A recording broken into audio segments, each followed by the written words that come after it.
माझा येतोय असं मी गृहीत धरते.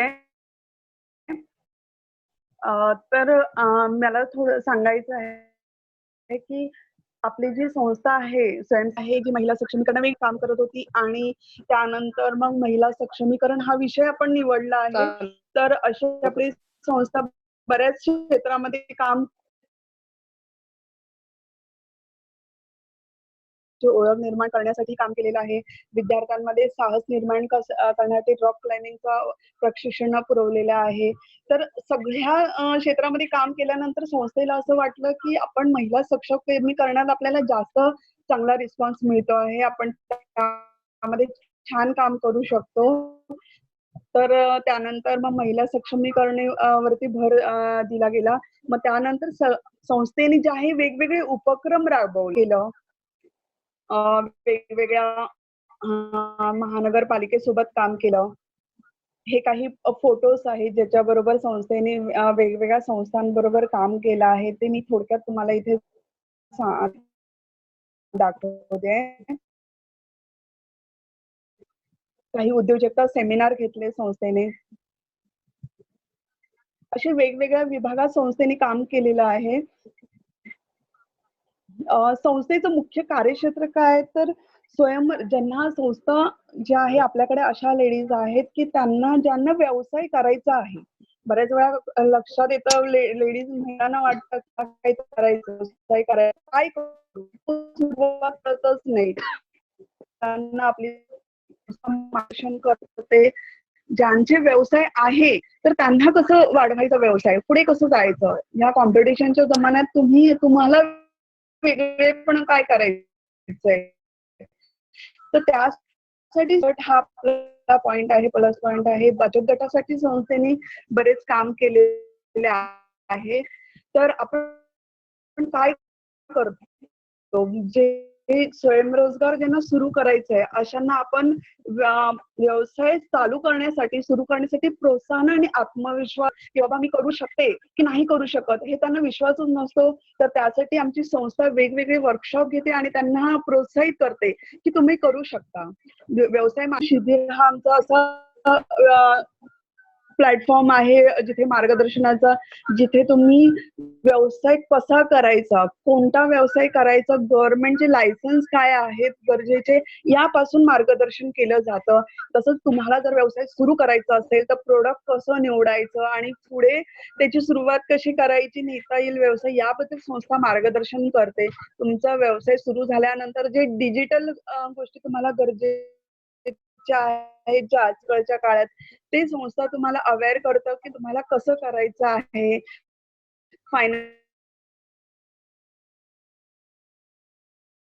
मी म्हणाले, की लेडीज कन्फ्यूज असतात, की मला करायचंय, व्यवसाय निवडायचा आहे, पण काय करू?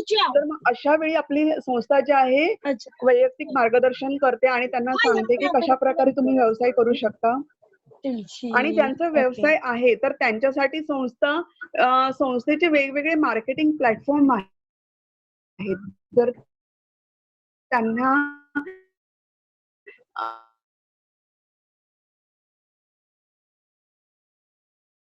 पण दुसरी डिजिटल मार्केटिंग. किरण मैडम, तुमचा आवाज म्यूट करा प्लीज, तुमचा आवाज डिस्टर्ब होतोय. आयटी अवेअरनेस सारखे आपण त्या महिलांसाठी मार्गदर्शनपर कार्यक्रम घेतो. ब्रँडिंग साठी मदत करतो, की तुमच्या व्यवसायाची ब्रँडिंग तुम्ही कसं कराल, तर त्यासाठी संस्था मदत आणि मार्गदर्शन करतं. तसंच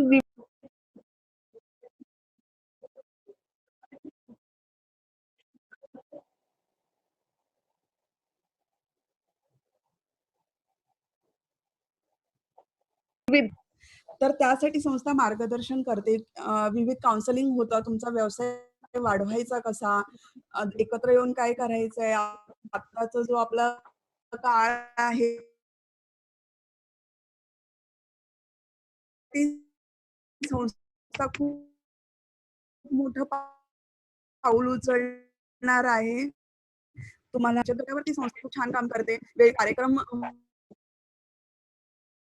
वर्कशॉपद्वारे कार्यक्रम घेते. हँड होल्डिंग सपोर्ट असतो प्रत्येकाला. तर अशा प्रकारे आपली बचत गट ही वेबसाईट आहे, संस्थेची बचत गट आहे. स्वयंसिद्धा डॉट फाउंडेशन ही आपली वेबसाईट आहे. तिथे जाऊन तुम्ही वेबसाईट पाहू शकता, की आपलं कार्य काय आहे, अजूनपर्यंत आपण काय केलेलं आहे. तसंच जसं मी म्हणाले, की संस्था आहे ही नुसतं तुम्हाला मार्गदर्शन नाही, तर मार्केटिंग प्लॅटफॉर्मही देण्याचा प्रयत्न केलाय. त्यापैकी आहे माय शॉपी सारखं आपलं ॲप. माय शॉपी ॲपमध्ये तुम्ही ई कॉमर्स वेबसाईट आहे आपली ही, त्यामध्ये तुम्ही तुमचे प्रोडक्ट व्यवसाय करू शकता. प्रोडक्ट पोस्ट करून जसं फ्लिपकार्ट, Amazon मध्ये आपण करतो त्या प्रकारे इथे कोणतेही कंडिशन्स नाहीये तुम्हाला. तशी उद्यमी महिला आपली साईट आहे, त्यामधून तुम्ही डायरेक्टरी आहे महिलांची, की फक्त महिला तिथे रजिस्टर असतील आणि जर एखाद्या व्यक्तीला असं वाटलं, की एखादं मला कोणत्या वस्तूची गरज आहे, प्रोडक्ट आहे, कोण करू शकतो, तर तिथे नोंदणी झालेल्या महिलाला अशी संधी आपण त्याच्यामध्ये निर्माण केली आहे. तसंच आपल्या महिलांसाठी जे फूडमध्ये काम करतात, तर त्यांच्यासाठी एकत्र केलं जे प्रोजेक्ट दिवाळी फराळ करतात. दरवेळी आम्ही काही ना काहीतरी वेगळा त्याच्यामध्ये एक्सपेरिमेंट करत असतो. पण दिवाळी फराळसारखा प्रोजेक्ट सुरू केला. तर अशा प्रकारे आपलं संस्थेचं काम चालतं. तर मी आता पुढचं सूत्र आहे ते आराधी मॅडमना सांगेन, की त्या आजच्या ज्या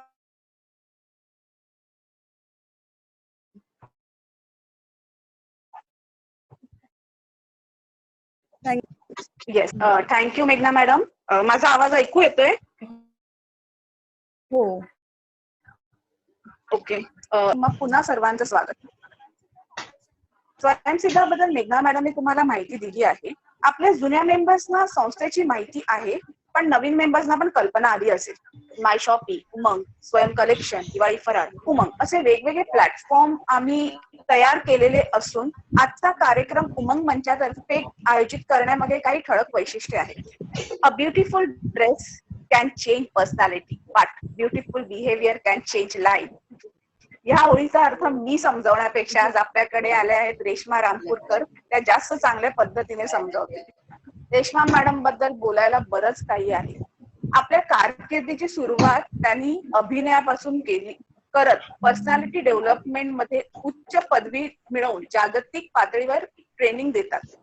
communication skill, body language, time management, interpersonal skills, dressing sense,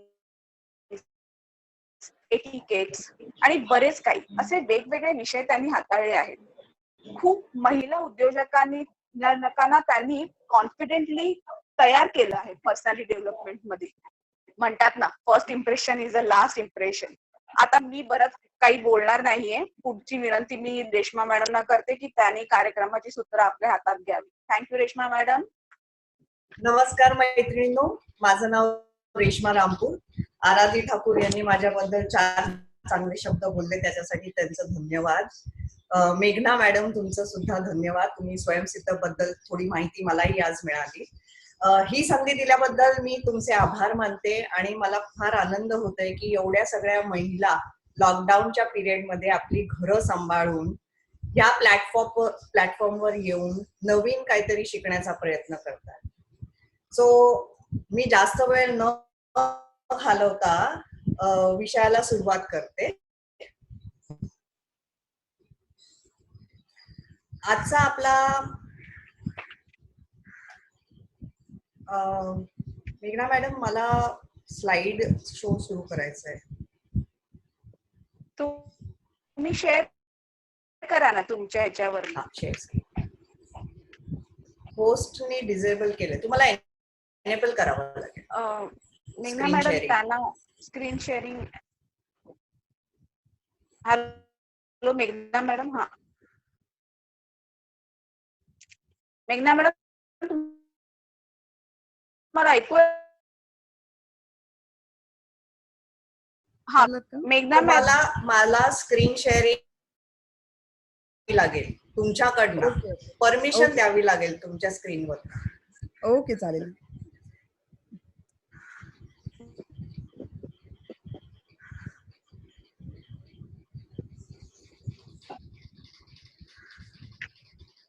screen शेअरिंगसाठी मी हे करते. बाकीच्यांनी कोणी स्क्रीन शेअरिंगच्या ऑप्शन मध्ये जाऊ नका प्लीज. ओके, केलं अलाउ. ओके, या.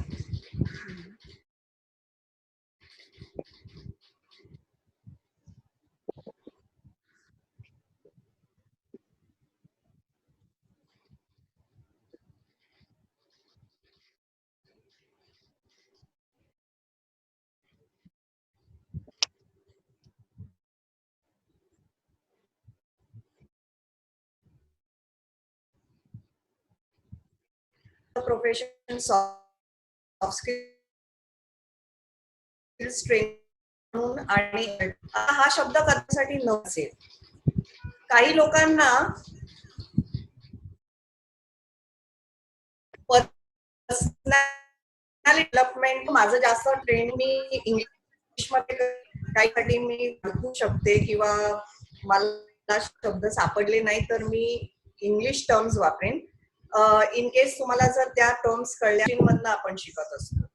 तर आपण मोठे झाल्यानंतर आपण जे काही व्यवसाय आपण चूज करतो त्याच्यासाठी आपण कदाचित कधी कधी आपल्याला वाटतं की मला इंग्लिश येत नाही किंवा मला दुसरं कुठलाही एखादा स्किल सेट येत नाही, की टायपिंग म्हणा किंवा मला कुकिंग मध्ये शिकायचं असेल तर मी कुकिंगचा क्लास करू इच्छिते.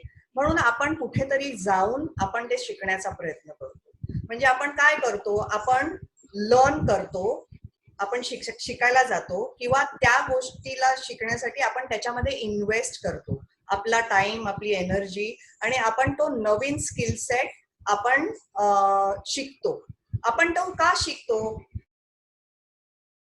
कारण आपल्याला ते जाणून घ्यायचं असतं म्हणून आपण जाऊन ते शिकतो. दुसरी गोष्ट, आपल्याला काहीशी माहिती असते पण आपल्याला त्याच्यामध्ये भर घालायची असते किंवा आपल्याला असं वाटतं की मला ह्या गोष्टीमध्ये इंटरेस्ट आहे तर मला त्याच्याबद्दल अजून काहीतरी शिकलं पाहिजे म्हणून आपण ती जाऊन शिकतो. किंवा स्किल सेटची मला वाटतं की हे शिकलं तर मला जरा जास्त कॉन्फिडन्स येईल आणि मी त्या बाबतीमध्ये मला काहीतरी माहिती असली तर मी थोडंफार काहीतरी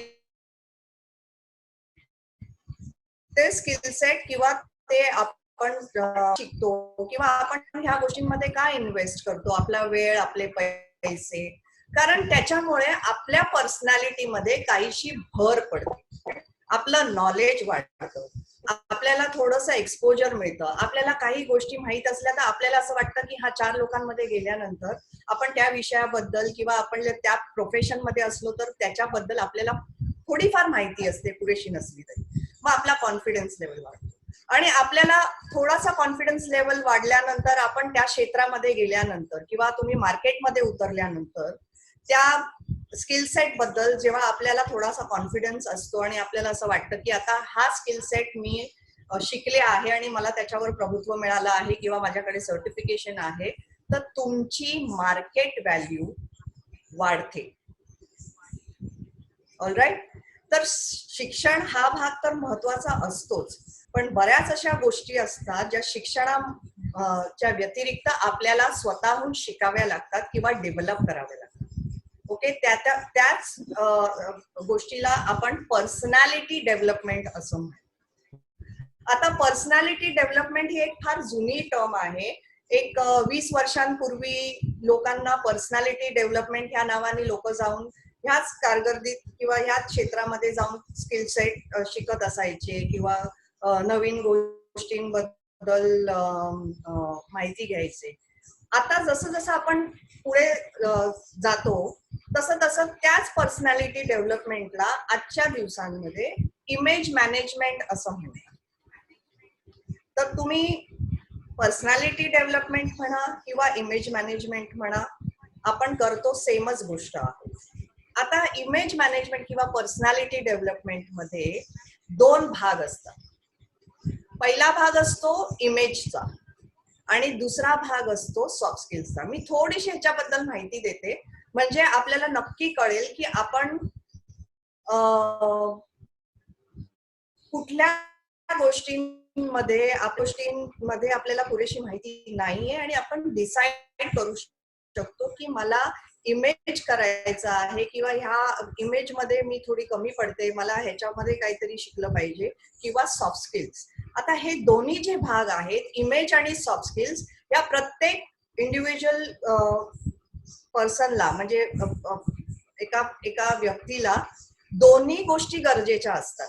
असं नाहीये की फक्त इमेज म्हणून तुम्ही शिकलात आणि तुम्ही म्हटलात की मला आता सगळं येतं. त्या इमेज हा एक भाग असतो आणि सॉफ्ट स्किल्स हा एक दुसरा भाग असतो. तर मी तुम्हाला पहिलं इमेज काय आहे ते सांगते. आपलं जे व्हिज्युअल प्रेझेंटेशन जे असतं जगाला, जे आपण दिसतो त्याला आपण इमेज असं म्हणतो. आणि आपण जे वागतो, बोलतो, आपण जसे लोकांबरोबर इंटरॅक्ट करतो, आपली जी ज्या क्वालिटीज असतात आपल्यामध्ये, त्या ज्या आपल्या पर्सनॅलिटीला प्रेझेंट करतात, त्याला आपण सॉफ्ट स्किल्स असं म्हणतो.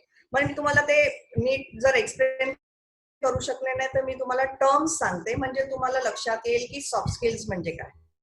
म्हणजे कम्युनिकेशन स्किल असतं की आपण लोकांबरोबर बोलायचं कसं, त्यांना आपण जे बोलतोय ते त्यांच्यापर्यंत त्याच अर्थाने कसं पोचवायचं, ह्याला आपण कम्युनिकेशन स्किल म्हणतो.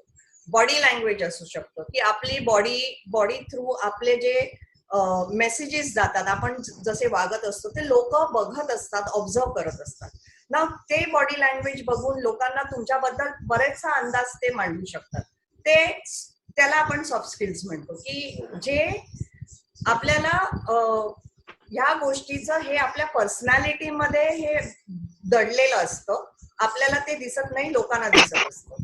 काही गोष्टींबद्दल आपल्याला माहिती असतं, काही गोष्टींबद्दल आपल्याला माहिती नसते. मग त्याचप्रमाणे टीमवर्क असू शकतं की तुमच्याकडे लिडरशिप स्किल्स असू शकतात, पण तुमच्याकडे टीमवर्कच्या ज्या गोष्टी टीमवर्क करायसाठी लागतात त्या कमी असू शकतात. तर ते आपण शिकू शकतो. इंटरव्ह्यू स्किल्स, लोकांना इंटरव्ह्यूला जाताना काय गोष्टी महत्वाच्या असतात, त्यांचं ड्रेसिंग, बॉडी लँग्वेज, ग्रूमिंग, बोलणं चालणं, या सगळ्या ज्या गोष्टी असतात त्या काहीशा माहिती असतात, पुरेशी माहिती नसते. तर ते आपण सॉफ्ट स्किल्सच्या खालती आपण ट्रेनिंग घेऊ शकतो. कस्टमर सर्व्हिस असतं, टाइम मॅनेजमेंट असतं, गोल सेटिंग असतं, इमोशनल इंटेलिजन्स असतं, आणि स्ट्रेस मॅनेजमेंट, डायनिंग एटिकेट आणि जनरल एटिकेट सुद्धा असतात की ज्याच्यामुळे आपल्या पर्सनॅलिटीमध्ये आपण ज्या गोष्टी किंवा ज्या क्वालिटीज आपल्यामध्ये कमी असतात त्याच्यावर काम करून आपण ती स्किल सेट शिकू शकतो. ह्याला म्हणतात सॉफ्ट स्किल्स. आता इमेज बद्दल पण मी तुम्हाला सांगितलं की आपलं जे पर्सनल प्रेझेंटेशन जे आहे, जे जगाला आपण दाखवत असतो किंवा आपण जरी दाखवलं नाही तरी ते दिसत असतं, त्याला आम्ही असं म्हणतो की यू कॅन नॉट कम्युनिकेट. मी परत एकदा बोलते, यू कॅनॉट नॉट कम्युनिकेट. याचा अर्थ असा होतो की तुम्हाला जर वाटलं की मी बाहेर गेले एखाद्या फंक्शन मध्ये किंवा महिलांच्या कुठल्याही इव्हेंटला आणि मी काहीही तिथे बोलले नाही तर लोकांना माझ्याबद्दल काही कळणार नाही. असं नसतं. तुम्ही काहीही बोलला नाहीत तरी तुमच्या पर्सनल प्रेझेंटेशन मधना, तुमच्या इमेज मधना बऱ्याचशा गोष्टी अशा असतात जी लोक न बोलता सुद्धा तुमच्याबद्दल सांगू शकतात. तुमचं ड्रेसिंग बघून, तुमचं ग्रूमिंग बघून, तुमची बॉडी लँग्वेज बघून ते बऱ्याचशा तुमच्या गोष्टींबद्दल अंदाज मांडतात.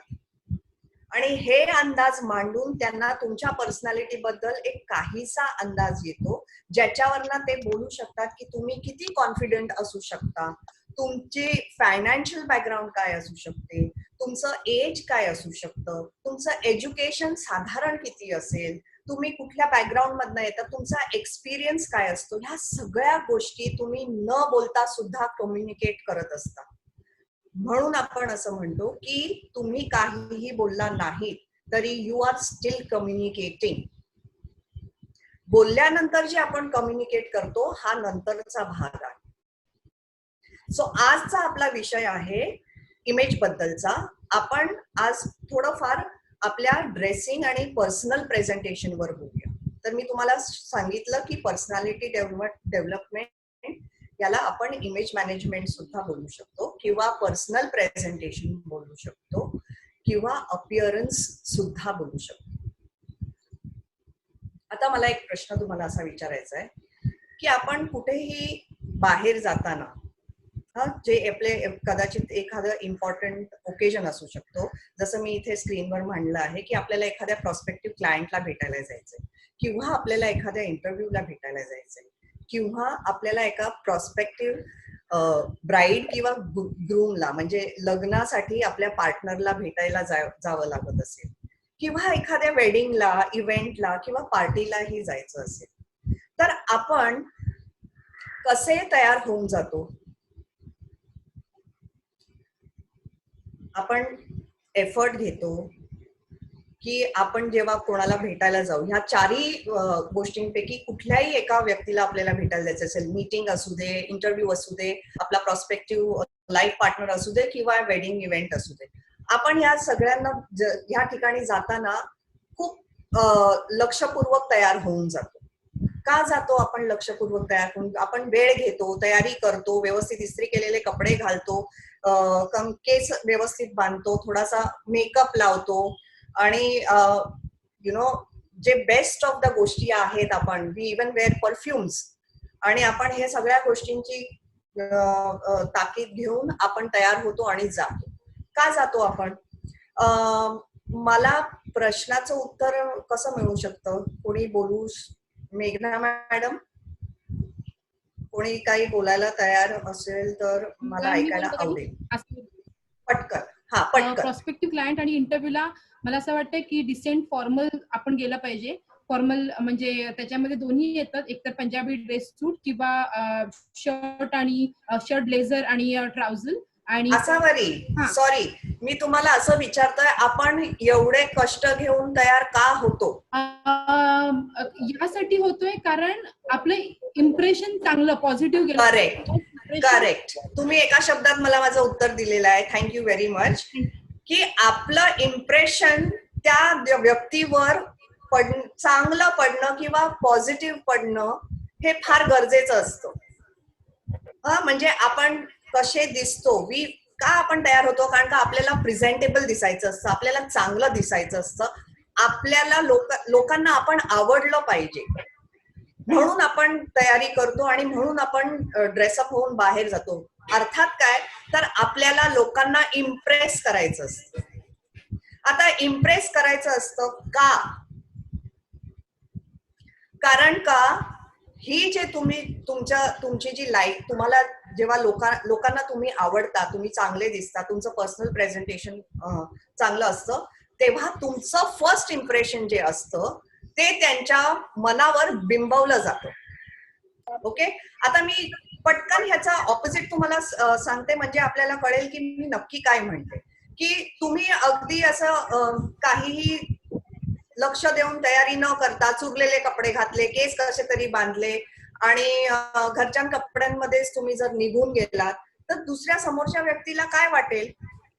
त्यांना असं वाटेल की अरे ह्या माणसाला, ह्या बाईला काही पडलेली नाहीये की ती मीटिंगला आलेली आहे किंवा ती प्रॉस्पेक्टिव्ह ग्रूमला भेटायला आलेली किंवा पार्टीला आली आहे, अशी झोपेतनं उठून आली, काय केस पण विंचरले नाही. त्यांना तुम्हाला बघायला आवडणार नाही आणि त्यांच्या मनामध्ये तुमच्याबद्दल एक नेगेटिव्ह फिलिंग यायला सुरुवात होते. मग त्यांना तुमच्याशी बोलावंसं सुद्धा वाटत नाही. हा नेगेटिव्ह इफेक्ट होऊ शकतो. म्हणून आपण फर्स्ट इम्प्रेशन जेव्हा मांडतो लोकांच्या मनावर, दॅट इज बिकॉज आपण त्यांना इम्प्रेस करू इच्छितो, म्हणजे त्यांना आपण आवडलं पाहिजे आणि आवडल्यामुळे आपण आपल्या ऑपॉर्च्युनिटीज क्रिएट करतो. तर कसं? आता फर्स्ट इम्प्रेशन्स जे असतात ते तुम्हाला आश्चर्य वाटेल, पहिल्या 3 ते 7 सेकंदांमध्ये फॉर्म होतात. स्पेशली विथ स्ट्रेंजर्स, अनोळखी लोकांना जर तुम्ही पहिल्यांदा बघितलं तर तुम्हाला बघताच क्षणी 3 ते 7 सेकंदांमध्ये तुम्ही सबकॉन्शियसली, म्हणजे मनातल्या मनात तुमचा मेंदू तुम्हाला एक मेसेज पाठवतो की तुम्हाला ती व्यक्ती आवडली आहे का नाही आवडली. हे आपल्याला कळत नाही, पण आपण त्याप्रमाणे त्या व्यक्तीशी वागायला लागतो. जर तुम्हाला ती व्यक्ती आवडली असेल तर तुम्ही त्याच्याबरोबर पॉझिटिव्ह रिस्पॉन्ड करता, म्हणजे तुम्ही हाय हॅलो चांगलं बोलता, या बसा, तुम्ही त्यांना जे बोलणार आहे त्याच्याकडे लक्ष देतात, ते जसे दिसतात ते तुम्हाला आवडतं म्हणून तुम्ही त्यांच्याकडे अजून एक 2-3 मिनिटं छानपणे बघता, तुमच्या चेहऱ्यावर हसू येतं.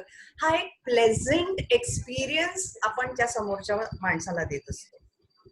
जेव्हा हा प्लेझंट एक्सपिरियन्स येतो तेव्हा त्या माणसाला आपल्याबद्दल काय दिसत असतं, तर 3-4 गोष्टी त्यांच्या लक्षात येतात त्या 3 ते 7 सेकंदांमध्ये, की तुमचं हायजीन कसं आहे, तुम्ही आंघोळ केली आहे की नाही. तुमच्याकडे बघितल्यावर त्यांना ह्या 4-5 गोष्टी पटकन लक्षात येतात. कुठली गोष्ट त्यांना लक्षात आलेली आहे हे प्रत्येक व्यक्तीवर डिपेंड करतं, पण त्यांना लगेच कळतं की अरे ह्यांनी कष्ट घेऊन तयार होऊन हा माणूस इथे मीटिंगला आलेला आहे. त्याचं हायजीन चांगलं असतं, त्याचं ग्रूमिंग चांगलं असतं, त्याचं ड्रेसिंग चांगलं असतं आणि त्याची बॉडी लँग्वेज सुद्धा पॉझिटिव्ह असते.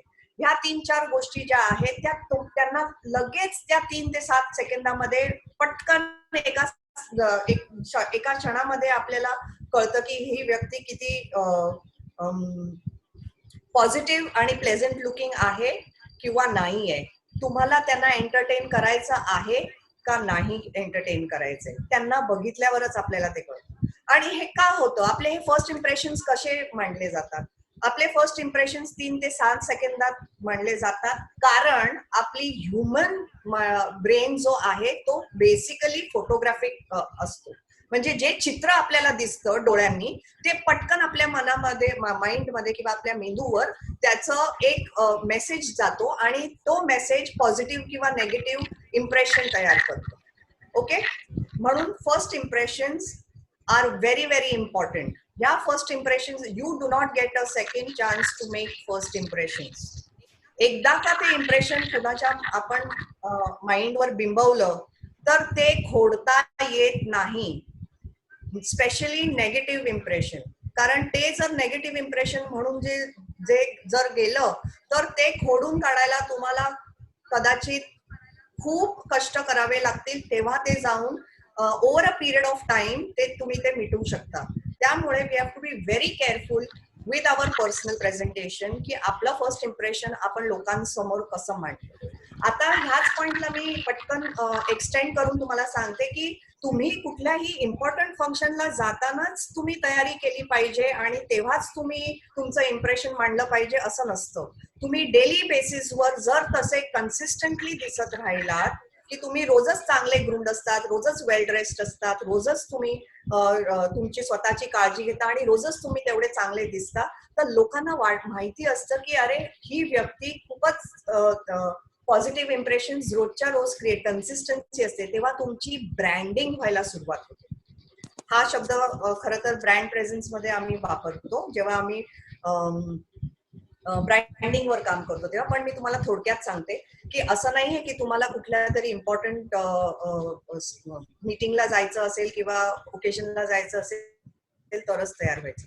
मी असंही म्हणत नाहीये की आपल्याला भाजी मार्केटमध्ये जायचं असेल म्हणून आपण पूर्णपणे तयार व्हावं आणि तसं जाऊ.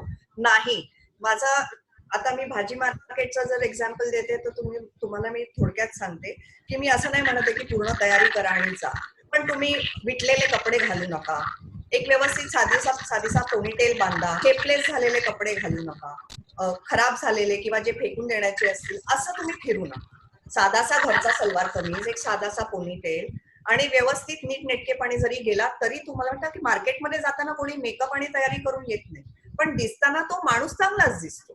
ओके, तर ह्याच्यामध्ये व्हिज्युअल प्रेझेंटेशन हे फार महत्वाचं आहे, ज्याला आपण अपिअरन्स म्हणतोय, ज्याला आपण फर्स्ट इम्प्रेशन्स म्हणतोय.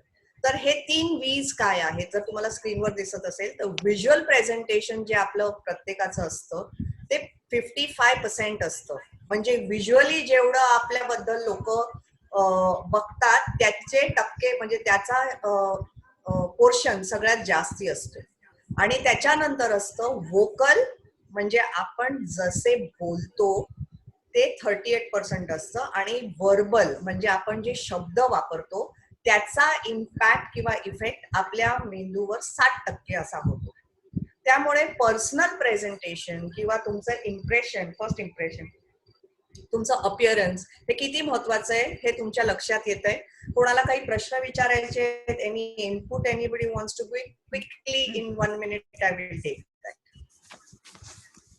कोणाला काही प्रश्न विचारायचा असेल तर तुमच्या स्क्रीनवरती आवाज अनम्यूट करा आणि विचारा.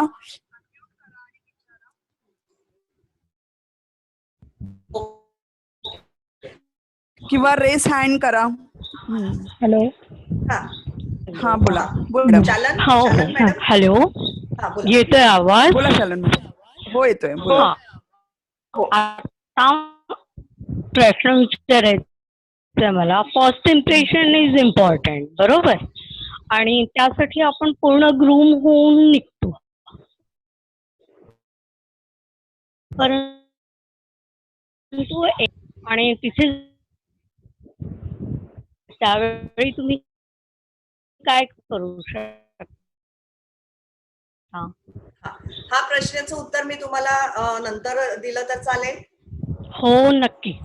माझा प्रश्न तुमच्या एक गेम आपण एक पटकन खेळू शकतो का मेघना मॅडम? हे जे स्क्रीनवर तुमचे जे शब्द दिसत आहेत ते मी 15 सेकंद तुम्हाला देते, हे जरा लक्षात घ्या आणि नंतर एखाद 2 members. Okay, the time starts now.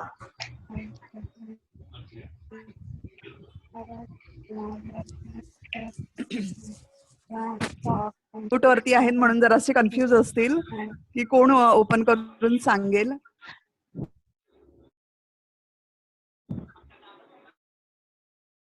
Madam ते शब्द वाचायचे आहेत. हो हो शब्द वाच. स्क्रीन बंद करते. ओके. आता तुमच्यापैकी एखाद 2 जणांनी मला त्यातले शब्द त्यातले सांगितले.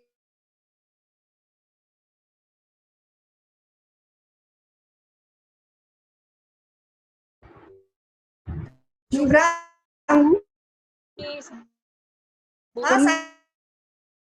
सांगणार आहे सांग.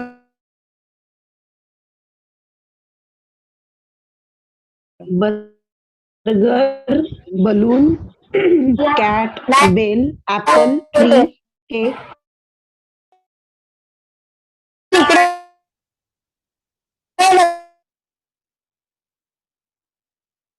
मला ते दाखव ना कसं टाईप रेडमी करून इफेक्ट बोला. कोणाचं नाव आहे प्लीज जरा तुम्ही म्यूट करा आवाज, नाही तर मी ग्रुप मधून रिमूव्ह करणार.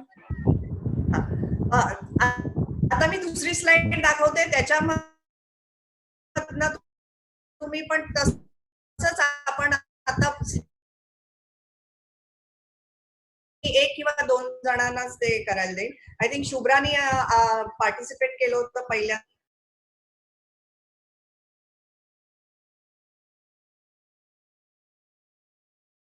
दहा शब्द कोणी सांगितले?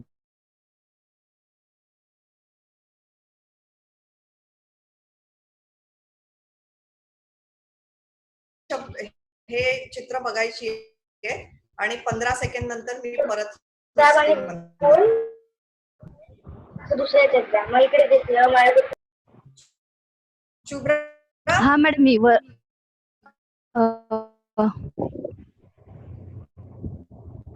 कोण देणार आहे? वर्षा. हा वर्षा वर्षा माने. हा वर्षा बोला. Cat. Hello. Cat, truck, cake छोटासा, चष्मा चष्मा होता.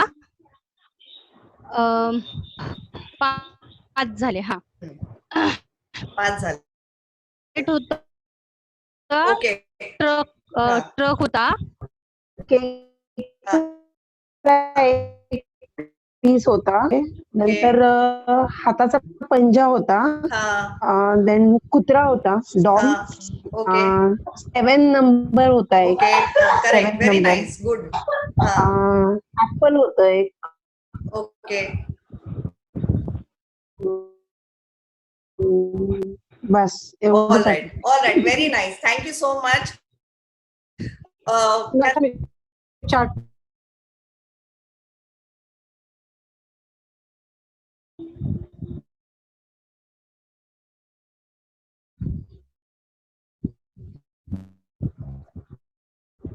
ओके. हरकत नाही. हा बोला. 11 पाठवले टाईप करून. नाही. अच्छा 11. ओके. सो 11, 15, 25, 20, हे तुमचे शब्द आहेत. हा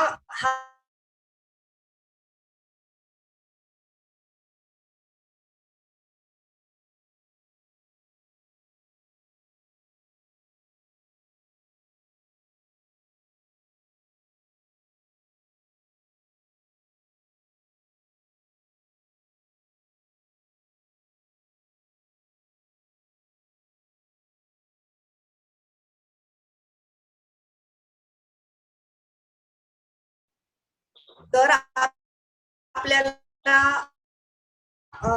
बिझनेस करायचा, उद्योजिका म्हणून जर तुम्ही बाहेर पडलात, तुम्हाला बँकेत appearance is going to create opportunities. तुमच्यासाठी ते वर्क करणार आहे. वेदर द ऑपोजिट नाही तर तो तुम्हाला कदाचित जास्त वेळ देणार नाही. या गोष्टी सगळ्या आपल्या पर्सनल प्रेझेंटेशन किंवा इमेजच्या थ्रू होत असतात. विदाउट हा पिक्चर बघा. आता ही जी गाडी आहे, समजा ही तुमची गाडी आहे आणि तुमच्या मुलीसाठी तुम्हाला ड्रायव्हर इथे दिसत आहेत खालती स्क्रीनवर. ह्या दोन व्यक्तींपैकी तुम्ही कुठल्या व्यक्तीला तुमचा ड्रायव्हर म्हणून ठेवाल? Obvious number 1. का? 1 नंबर. बऱ्याच जणांनी 1 नंबर टाकलेला आहे चार्ट मध्ये. Very nice. मी पण 1 नंबरच चूज येस, करेन. दिसायला तो सिंपल आहे आणि ऑनेस्ट वाटतो. तर 2 नंबरचा जो आहे तो जास्त मॉडर्न आहे आणि असं वाटत नाही की तो ड्रायव्हर म्हणून टिकू शकतो किंवा तो हे नाही. यंग मुलीसाठी कोणीही तरुण नक्कीच निवडणार नाही. बरोबर आहे, अगदी बरोबर आहे. पहिला पॉइंट ऍक्च्युली असा असायला पाहिजे की तरुण मुलाला ठेवणार नाही. माझा म्हणण्याचा हेतू आहे की सगळ्या आपल्यापैकी जवळजवळ सगळ्या महिला 1 नंबरच्या त्या काकांनाच ड्रायव्हर म्हणून ठेवतील. का? कारण का त्यांना बघून आपल्याला असं वाटतं की ज्या कामासाठी आपण त्यांना ठेवणार आहोत ते काम चांगलं करू शकतील. ते विश्वासू दिसतात आणि आपण त्यांच्यावर ट्रस्ट करू शकतो. तर आपल्या इमेज मधनं आपण ट्रस्ट बिल्डअप करत असतो. लक्षात येतंय ना? बघतो तेव्हा आपल्या पर्सनॅलिटी मधनं आपण त्यांना हे कन्वे करू शकलो पाहिजे की ज्या कामासाठी तुम्ही त्यांच्याशी बोलता आहात किंवा ते तुम्हाला भेटता आहेत त्याच्यासाठी तुम्ही योग्य आहात की.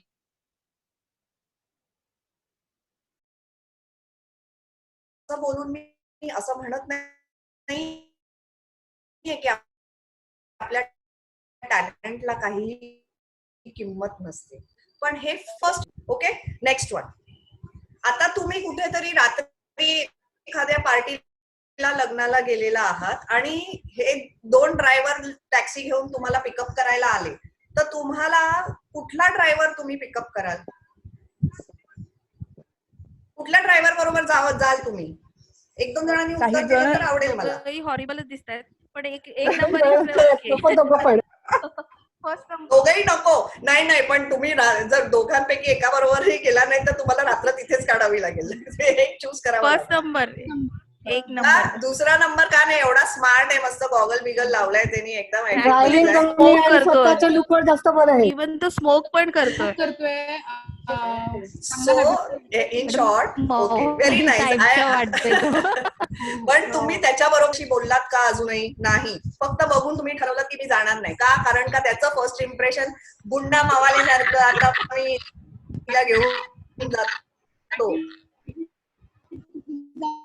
माहिती नाही कुठे नेणार, असं एक फिलिंग. हा जो ट्रस्ट जो फॅक्टर आहे तो आपण लोकांना फक्त बघितल्या आपल्या मेंदूला हे मेसेजेस जात असतात. हे माझा हा बोलण्याचा हेतू आहे. का चांगलं वाटेल, काम करू शकेल का नाही करू शकेल, या सगळ्या आपल्या बरोबर त्या सेकंदात घडत असतात.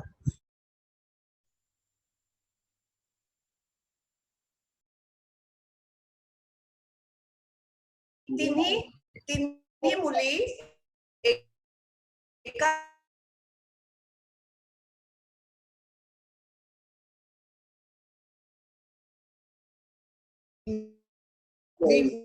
मीटिंग त्यांना तिघींपैकी एकाला कोणाला तरी पाठवा. ह्या की तुम्हाला काय वाटतं करू शकतील, पण त्यांना आपण का नाही पाठवतो? कोणत्या ट्रेडिशनल फंक्शनला जातात ड्रेस असं कोड इज वाटतं. Important. Dress code is important. जेव्हा आपण थँक्यू व्हेरी मच. तर मी तुम्हाला हे सांगणार मी ज्या ठिकाणी ज्या ओकेजन साठी जात असता, ओकेजन ड्रेस ओके त्यांची केपेबिलिटी कमी आहे म्हणून त्या नाही जाऊ शकल्या मीटिंगला. त्यांचे कपडे चुकीचे होते, ऑफिस मध्ये कपडे घालून गेले, ते not looking business like. So the boss has decided number 3 girl, I think she is looking more business like she can conduct a business. त्यांच्या एम्प्लॉईला अशा इम्पॉर्टंट मीटिंग्सना पाठवते. त्यावेळेला आपल्याला लक्षात ठेवायचं असतं की आपण त्या ऑर्गनायझेशनला रिप्रेझेंट करत असतो, म्हणून आपलं इम्प्रेशन दुसऱ्या क्लायंट बरोबर किंवा त्यांच्यावर पडणं रिप्रेझेंटेटिव्ह. तुमचं इम्प्रेशन हे तुमच्या ऑर्गनायझेशनचं इम्प्रेशन असतं, म्हणून आपलं ड्रेसिंग फार इम्पॉर्टंट असतं. येत आहे लक्षात? Any questions? मॅम थोडंसं सॉफ्ट स्किल बद्दल पण सांगा ना. सॉफ्ट स्किल्स सध्या सॉरी डिस्टर्ब करते, पण जे आता सध्या चालू आहे त्याबद्दल काही क्वेश्चन असतील तर मॅमला विचारा. एक एक पॉइंट नक्कीच त्या कव्हर करतील. आणि जेव्हा नंतर आपण शेवट असेल तेव्हा जे काही प्रश्न असतील तुम्हाला तर ते तुम्ही विचारू शकता. आणि महत्वाचं जर तुम्ही क्वेश्चन्स विचारलेत तर ते त्यावेळी आवाज अनम्यूट करा आणि क्वेश्चन झाल्यावर परत म्यूट वरती टाका प्लीज. एवढीच माझी रिक्वेस्ट आहे. हॅलो मॅडम, मला विचारायचं आहे. हॅलो, हा, मी डॉक्टर नीता निकम बोलतेय. Madam, can you elaborate vocal? Vocal I can only tell you a little bit. I'll just write down. Dr. Nikam म्हणालात ना तुम्ही? हो. Vocal. Okay, that is also one important part. But impressions and dressing. So is it? Thank you. Okay. तर आता आपण जे 3 scenarios बघितले ह्याच्यामध्ये तुमचा आवाज खूप ब्रेक होतो. नाही, सॉरी डिस्टर्ब करते आणि काही समजत नाहीये. मध्ये स्क्रीनही मध्ये स्क्रीनही लेट होतीये. सगळ्यांनी आपले माईक आणि ऑडिओ आवाज क्लिअर आहे माझ्यामध्ये. मॅडम तुम्ही तुमचं नेटवर्कचा इश्यू असू शकेल, त्यामुळे कदाचित आवाज येत. हा मॅम कंटिन्यू. नाहीये तुम्हाला. Continue ma'am. काही कळलं नाही. आणि तुम्ही इम्प्रेशन्स फॉर्म केले within how much time? 3 to 7 seconds मध्ये तुम्ही डिसाईड केलं की हा चांगला आहे, तो चांगला नाही, ही काम करू शकते, ती नाही, हा ड्रायव्हर माझ्यासाठी उपयोगी आहे, तो नाही. किती वेळ लागला? 3 ते 7 सेकंड. सो आपलं व्हिज्युअल प्रेझेंटेशन आणि आपल्याला पण लोक एवढ्या वेळातच जज करत असतात. So first thing for us is to sell our selves. What sell our selves म्हणजे लिटरली सेल करणं नाही म्हणते मी, म्हणजे आपण लोकांवर फर्स्ट इम्प्रेशन कास्ट करून आपली अपॉर्च्युनिटी किंवा आपल्याला जे साध्य करायचंय. सेलिंग आवर सेल्स म्हणजे काय? एखाद्या व्यक्तीने आपल्याला बघितलं की त्याला वाटलं पाहिजे की हा ह्या माणसाबरोबर किंवा ह्या बाई बरोबर मला काम करायचंय. She looks capable enough. You sold yourself. Open opportunity, they have opened the doors for you, they have given you a chance to take a step forward in whatever endeavor that you are doing. म्हणजे की तुम्ही जे काही साध्य करायचं असतं की we have to sell ourselves. लोकांना आपण आवडलो गेलो पाहिजे किंवा आपण त्यांच्यावर फर्स्ट इम्प्रेशन्स एकदमच पॉझिटिव्ह आणि पॉवरफुल केले पाहिजे. ओके. आता ड्रेसिंगचं इम्पॉर्टन्स काय असतं? आता रेश्मा मॅम सांगतायत म्हणून मी चांगले कपडे घालणार आणि मीटिंगला जाणार किंवा माझ्या क्लायंटसाठी जाणार नाही. जेव्हा तुम्ही पहिलं ड्रेसअप करता तेव्हा त्याचा पहिला इम्पॅक्ट आपल्या स्वतःवर होत असतो. When you wear any outfit, आपल्यापैकी बऱ्याचशा बायका असतील ज्यांना त्या फार फार आवडत असतात, ते घातल्यानंतर तुम्हाला जे फिलिंग येतं ते फिलिंग तुम्हाला रोज ड्रेसअप झाल्यानंतर आलं पाहिजे. त्याच साड्या घालून नाही, इतर कपडे घालून सुद्धा. जेव्हा ते चांगलं फिलिंग तुमच्यावर येतं तेव्हा त्या ड्रेसिंगचा इम्पॅक्ट तुमच्यावर झालेला असतो. तुमची फेवरेट साडी घातल्यावर तुम्हाला जे फिलिंग येतं की आज तर मी काय मस्त दिसते, म्हणजे आज तुमचा कॉन्फिडन्स लेवल वेगळा असतो. तुमचा एक तुम्ही आतल्या आत खुश असता, तुम्हाला माहितीये की मी खूप छान दिसते या कपड्यांमध्ये. त्याचा तो इम्पॅक्ट आपल्या ड्रेसिंगचा असतो, तो तुमच्यावर पहिल्यांदा झाला पाहिजे. जेव्हा ते फिलिंग तुम्हाला येतं तेव्हा ते जगाला दिसतं. जर एखादे कपडे तुम्ही असे घातलेले असतात ज्याच्यामध्ये तुम्ही अनकम्फर्टेबल असाल किंवा तुम्हाला असं वाटतं की हा रंग चांगला दिसत नाही, हे फॅब्रिक चांगलं नाही, साडी फार फुगते, किंवा म्हणजे अरे मी आज हे घालायला नको होतं, याच्यामध्ये फार विचित्र काहीतरी गरम होतंय, तो जो डिस्कम्फर्ट आहे तो तुमच्या ड्रेसिंगचा तो तुमच्या मनात चालू असतो आणि तो तुमच्या चेहऱ्यावर दिसतो आणि तो समोरचा माणूस सुद्धा बघू शकतो. So when you dress up, you are supposed to feel good about yourself. Only then will the other person, जे तुम्हाला बघत असतो, he will feel that she is looking nice and positive. येतंय लक्षात? त्याला आपण ड्रेसिंग मुळे काय होतं की आपलं एक इमेज सायकल तयार होतं.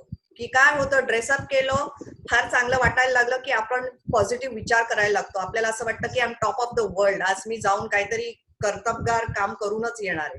जेव्हा तुम्ही तसं थिंक करता तसं तुम्ही फील करायला लागतात की पॉझिटिव्ह वाटतंय आज, म्हणजे मी जाऊन.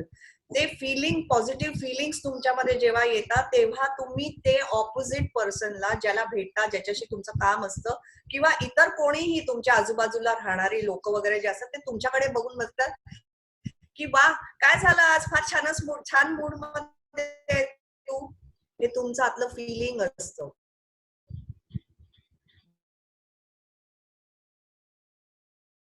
Very good, go have a good day. ते पण पॉझिटिव्ह फील करतात तुमच्या पॉझिटिव्ह वागण्यामुळे. This is what you are doing. म्हणजे तुम्ही जेव्हा पॉझिटिव्ह फिलिंग किंवा पॉझिटिव्ह फिलिंग तुमच्या चेहऱ्यावर येतं आणि तुम्ही तसे बिहेव करता तर समोरचा माणूस सुद्धा तुम्हाला पॉझिटिव्ह रिस्पॉन्स देतो. आणि जेव्हा तो पॉझिटिव्ह रिस्पॉन्स देतो तेव्हा तुम्ही स्वतःसाठी नवीन ऑपॉर्च्युनिटीज किंवा नवीन ऑपॉर्च्युनिटीज क्रिएट करता. ऑपॉर्च्युनिटीज आणि नवीन प्लॅटफॉर्म, संधी स्वतःसाठी क्रिएट करता. जर तुम्ही चांगला विचार करत नाहीये, तुम्हाला असं वाटलं ऑपोजिट सिच्युएशन की आज तुम्ही म्हणतात की दिवसच फार चित्र सुरू झालेलं आहे, यू स्टार्टेड, आज जायचंय मीटिंगला, त्यांनी करून येते. खालती कोणीतरी तुमचे शेजारी भेटलेला दिसतोय, काही नाही असं तसं वगैरे. अच्छा, मला काही जास्त न बोलता, इंटरॅक्ट न करता निघून जाता. तुम्ही मीटिंगला जाता, तुमच्या त्याच स्टेट ऑफ माइंड मध्ये जेव्हा तुम्ही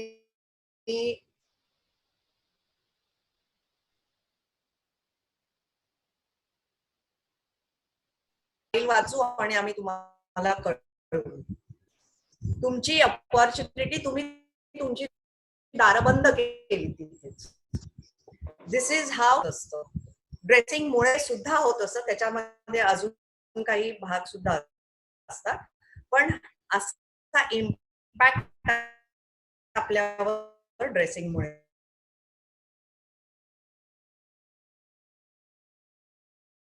लक्षात येत नाही किंवा आजपर्यंत पुढे जेव्हा तुम्ही छान दिसाल, छान ड्रेस व्हाल आणि तुमच्या फेवरेट कपडे घालून बाहेर पडाल तर तुम्ही स्वतःला ऑब्झर्व करा की हे तुम्हाला फिलिंग येतं की नाही. जेव्हा तुमचा कॉन्फिडन्स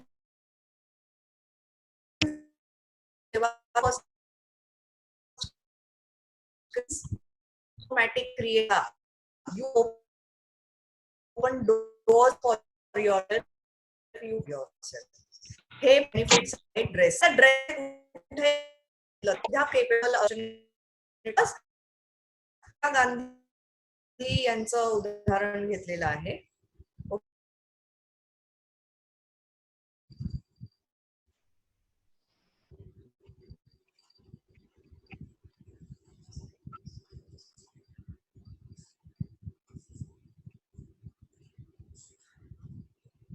सोनिया गांधी जेव्हा लग्न करून आल्यात किंवा पहिला फोटो जो दिसतो जेव्हा त्या ज्या स्कर्ट मध्ये उभ्या आहेत त्या कदाचित लग्न करून आल्यानंतरचाच असावा बहुधा.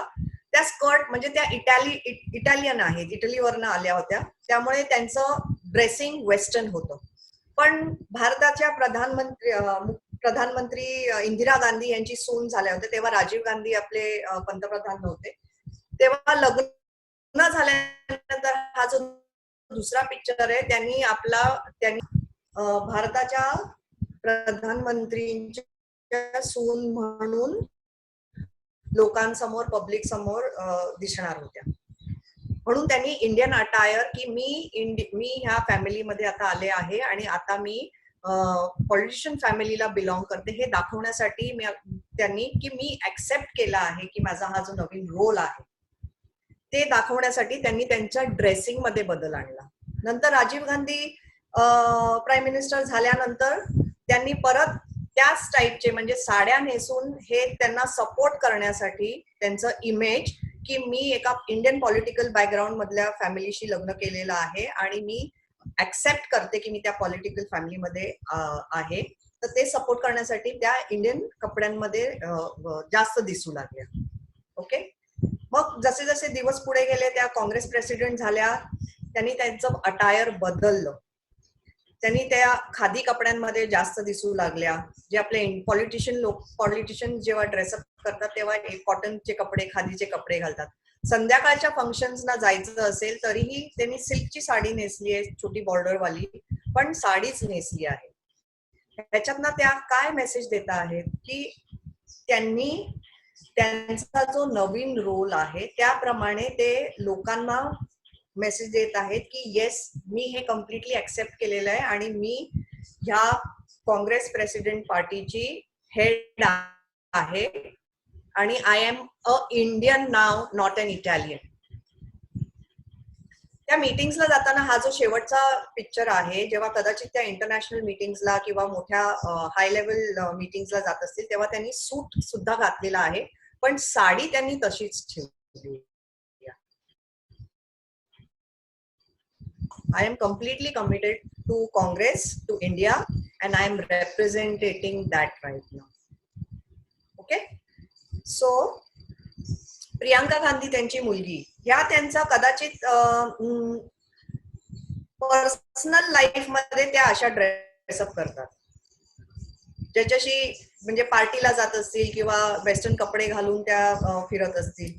पण when she is campaigning for Congress party, त्या खादी साड्यांमध्येच असतात आणि ही त्यांची ब्रँडिंग आहे, हे त्यांचं इमेज आहे जे आपल्याला व्यवस्थित लक्षात येतं.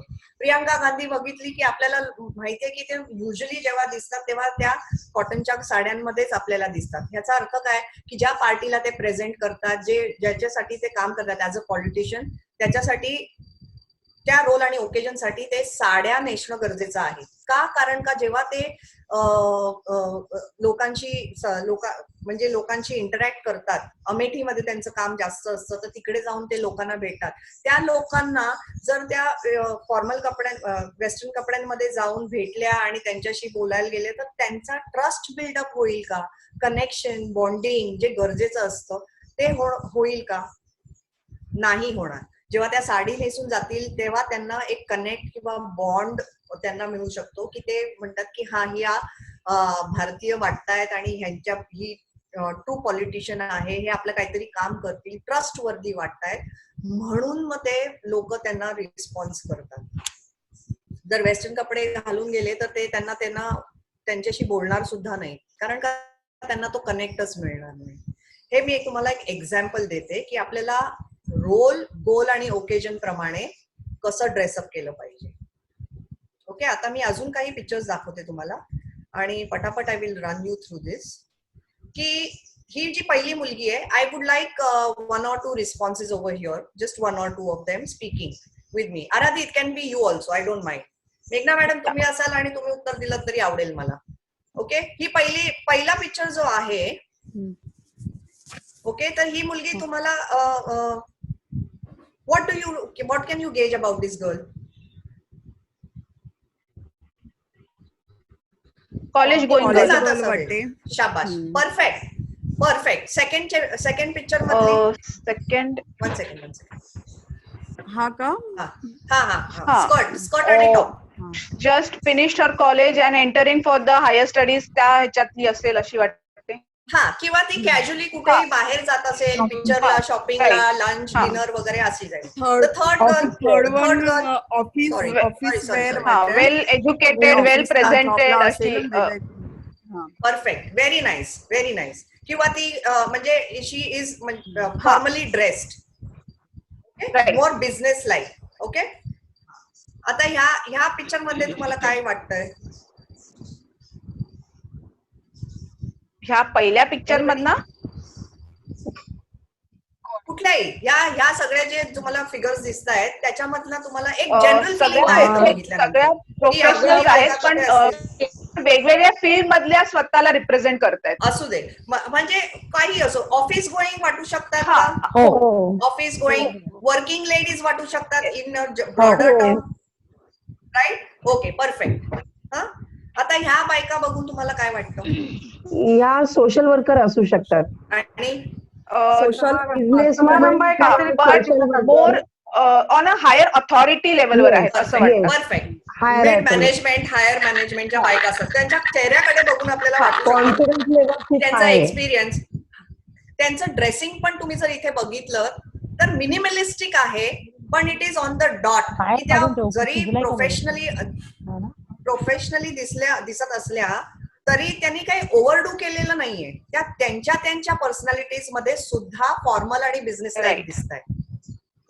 Okay, right. आता ह्या साड्या साधारणतः तुम्ही कुठल्याही ओकेजनला घालू शकता. तुम्हाला लंचला जायचंय, शाळेत जायचंय, एव्हरीवेअर एल्स बट वर्किंग. या वर्किंग बॅकग्राऊंड मध्ये तुम्ही ह्या 2 साड्या, सेकंड आणि थर्ड साडी तरी नाही घालू शकत, थर्ड घालू शकता. ओके, या साड्या तुम्ही कुठे घालून जाल? Party wear. ह्या बायका कुठे जात आहेत असं तुम्हाला वाटतं? फंक्शन, इव्हेंट्सला, पार्टीला और एनी अदर फंक्शन. हे घालून आपण ऑफिसला किंवा बिझनेस नाही जाऊ शकत. Correct, that's the idea. Okay, आता हे मी तुम्हाला ऑलरेडी दाखवतो. So what I am trying to tell you over here is की आपल्याला आपल्या रोल ड्रेसिंगला आपण थोडंसं विचारपूर्वक महत्व द्यावं आणि तसं आपल्याला स्वतःला रिप्रेझेंट करावं. येतंय लक्षात? Any question so far? I am going to get into grooming quickly. Anybody wants to ask a question? कुणाला याबद्दल जो आता सेशन चाललाय त्याबद्दल काही प्रश्न असेल तर तुम्ही विचारू शकता. स्नेहा मॅडमनी विचारलंय, I just want to ask a question that as a most of. तुम्ही माईकवर विचारा ना, अनम्यूट करून. हा, स्नेहा मॅडम विचारा तुम्ही, कारण इथे मला निघून गेलंय. मी बोलू का? हा, बोला तुम्ही. आणि झाल्यावर आवाज अनम्यूट करा. सॉरी, बोला. आता मोस्टली आपण सगळ्या जण हाऊसवाईफ असतो, म्हणजे आपला एक फर्स्ट इम्प्रेशनच असं जातं की तुम्ही हाऊसवाईफ आहात, म्हणजे आमच्या चेहऱ्यावर दिसतं येईल असतं. तर मग आपल्याला असं इम्प्रेशन कसं काय इम्प्रूव्ह करतो? हा, म्हणजे तुम्हाला तुमचा इमेज मध्ये चेंजेस कशा आणायच्या? तुमचा आता आवाज, माईक म्यूट करा. प्रश्न विचारून झाल्यावर माईक म्यूट करा तुम्ही. आता मगाशचा जो आपण एक पिक्चर बघितला होता,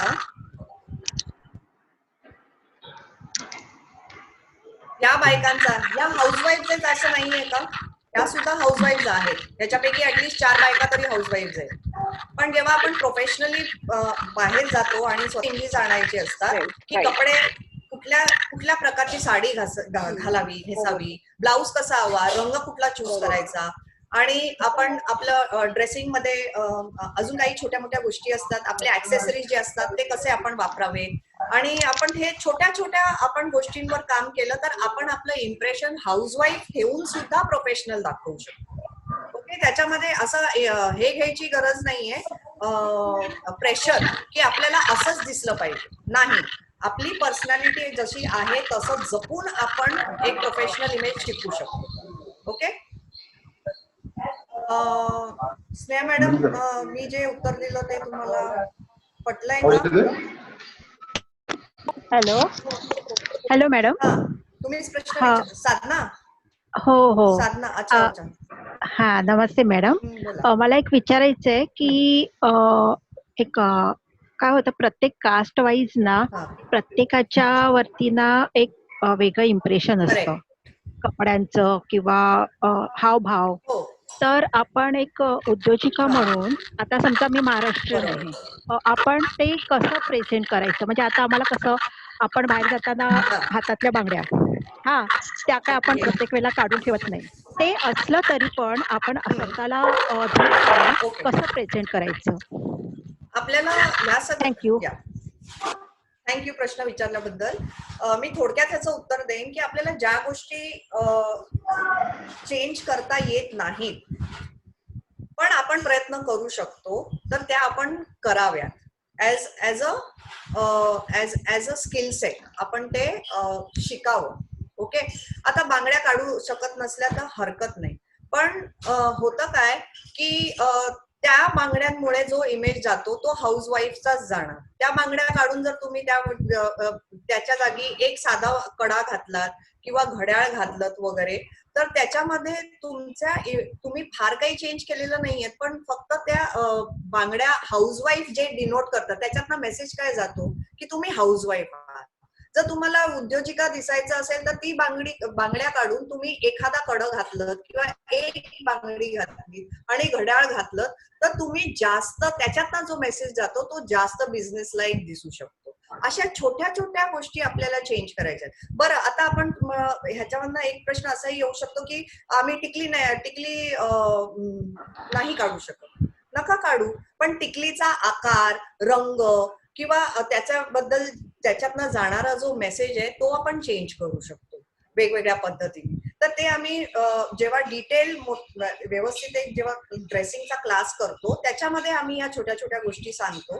काही बायकांना सुरुवातीला असं वाटतं की हे आम्ही बदल आमच्यात घडवू शकत नाहीत वगैरे. असं काहीही नसतं. जर आपण नवीन काही गोष्टी शिकत असलो आणि त्याच्याने आपल्याला चांगला फायदा होणार असेल किंवा त्याच्यामुळे आपल्याला चांगलं वाटत असेल तर आपण त्या कराव्या. घरी असताना आपल्याला घरचंच राहायचं आहे, हाऊसवाईफ म्हणूनच राहायचंय, पण बाहेर जाताना जर आपल्याला उद्योजिका म्हणून दिसायचं असेल तर आपल्याला त्याच्यासाठी थोडंसं काम करावं लागेल. ओके, ग्रूमिंग मध्ये काय होतं, मी ह्या विषयातनं पटापट जाणार आहे. बऱ्याचशा बायकांना माहिती असतं की आपलं जे मेंटेनन्स असतं स्वतःचं त्याला आपण ग्रूमिंग म्हणतो, जे आपण ब्युटी पार्लर मध्ये जाऊन करतो किंवा घरी सुद्धा करू शकतो. ओके, ग्रूमिंग मध्ये काय काय येतं आपलं ग्रूमिंग. आता आपण म्हणतो की ड्रेसिंगमुळे आपल्याला लोक जज करतात, आपल्या ग्रूमिंगमुळे पण आपल्याला लोक जज करत असतात. त्या ग्रूमिंगचा छोटी छोटी गोष्टी असतात ज्या आपल्याला वाटतात की महत्वाच्या नाहीयेत पण त्या समोरच्याला दिसत असतात आणि त्या काहीही असू शकतात. अपर लिप म्हणा, कारण का आपला चेहरा जो असतो तो पहिला लोक बघतात. अपर लिप असतं, आपले आयब्रोज असतात, जे आयब्रोज आपण बऱ्याचशा बायकांना असं एक फिलिंग येतं की आज मी आयब्रोज करून आल्यानंतर मला इतकं छान स्वच्छंदी आणि सुंदर वाटतंय, असं फिलिंग किती बायकांना येतं? मला जरा अनम्यूट करून एखाद 2 जणींनी सांगा. नुसते आयब्रोज करून पण लोकांना बरं वाटतं. मला येतं. मला इवन आय डू. म्हणजे असं वाटतं की एकदम रिफ्रेशिंग फिलिंग आलेलं आहे की मी आयब्रोज करून आले, आता I am going to conquer the world, हे फिलिंग येतं. हे मला सुद्धा येतं. ओके, आता please put it on mute. So I am saying की ही गोष्ट again when I am saying की जेव्हा तुम्हाला स्वतःला आत्मना वाटतं ना की आज मी मस्त दिसते, आज मी आयब्रोज केले, मला आता रिफ्रेशिंग वाटतंय, ते समोर आपलं प्रोजेक्ट होतं ते आणि समोरच्याला सारखं दिसतं आणि लोकांना एक लक्षात येतं बघून आपल्या चेहऱ्याकडे की काहीतरी बरोबर नाही. ते हे नाही सांगू शकणार तुम्हाला की आयब्रोज केलेले नाहीत म्हणून ते चांगले नाही दिसत, अपर लिप केले नाहीत म्हणून चांगले नाही दिसत, पण त्यांना कळतं की त्यांच्या लक्षात येतं की काहीतरी इज नॉट राईट. ओके, म्हणजे तुम्ही अप टू द मार्क दिसत नाही, ठीक दिसतात, टॉलरेबल आहे, पण काहीतरी असतं. काही लोकांना ते पटकन लक्षात येतं की अपर लिपच दिसतात. आता जसे आधीच्या पिक्चर मध्ये मी तुम्हाला दाखवलं, नेव्हर माइंड, ह्याच्यामध्ये की आयब्रोज केलेले नाहीयेत. हे जर तुम्ही एखाद्या स्त्रीशी इंटरॅक्ट करत असाल तर तिच्या लगेच लक्षात येईल. चॅप्ड लिप्स, फाटलेले ओठ, हे सुद्धा पुट ऑफ करतात लोकांना. कोणाचे तरी असे स्केली स्किन आणि चॅप लिप्स असतात, ही गोष्ट सुद्धा कोणाच्या तरी लक्षात येते आणि ती त्या व्यक्तीला आवडू शकते किंवा आवडू नाही सुद्धा शकत. It puts them of.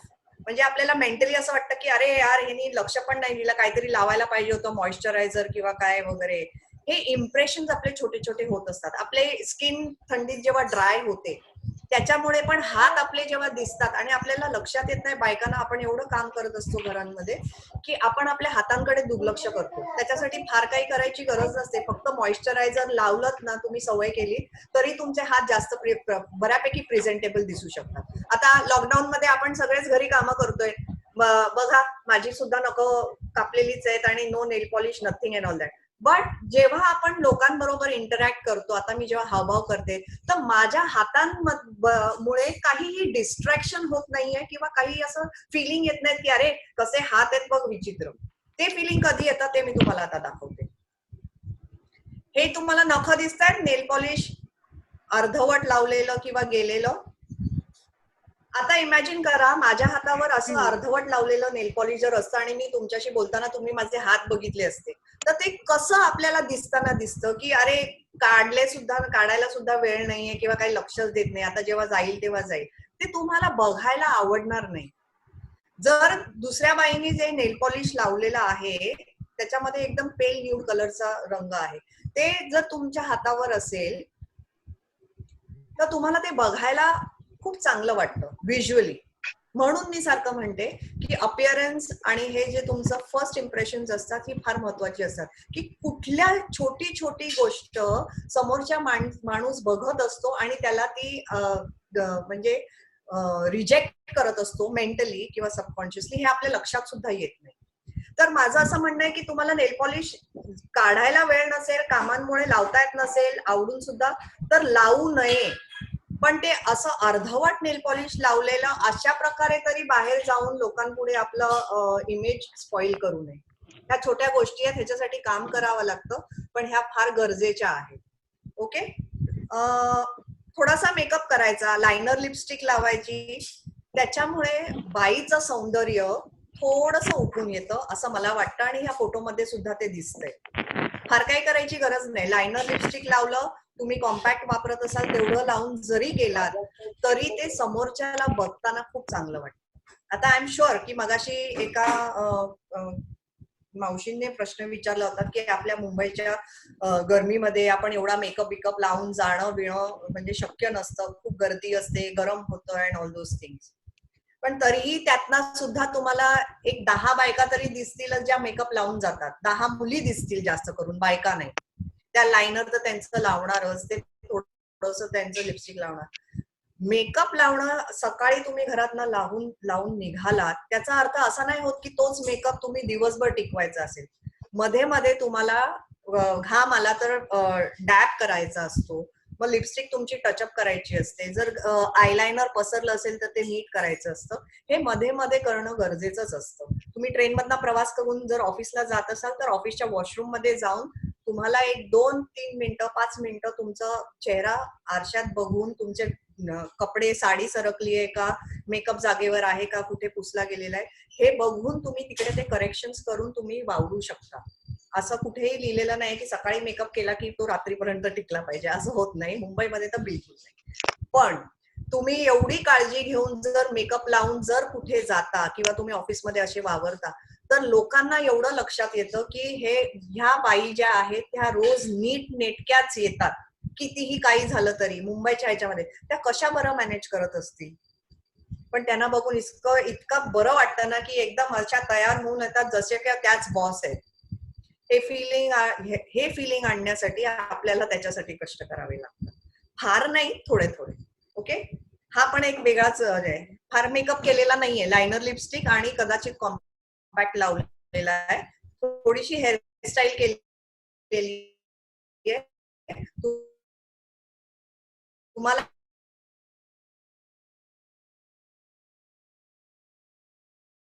तरी तुम्ही प्रेझेंटेबल दिसणार. ओके, हा एक दुसरा पिक्चर आहे. इथे पण एक फोटो आहे ज्याच्यामध्ये मेकअप केलेला नाहीये, दुसऱ्या साईडला मेकअप केलेला आहे. तिने सुद्धा लायनर, लिपस्टिक आणि एक टिकली लावलेली आहे आणि कदाचित पावडर आणि लिप्स हे लावलेलं असेल. हे आपल्यावर आहे, आपण किती मेकअप करायचा.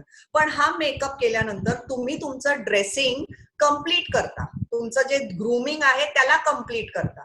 म्हणजे कुठलाही भाग इंडिव्हिज्युअली चालणार नाही की मी फक्त कपडे चांगले घातले म्हणून मी एकदम फर्स्ट इम्प्रेशन माझे चांगले होतील, किंवा माझं ग्रूमिंग चांगलं आहे म्हणून माझे फर्स्ट इम्प्रेशन चांगले होतील, किंवा मी मेकअप केलाय म्हणून नाही. या तिन्ही गोष्टी जेव्हा एकत्र येतात तेव्हा तुम्ही कम्प्लिटली तुमचं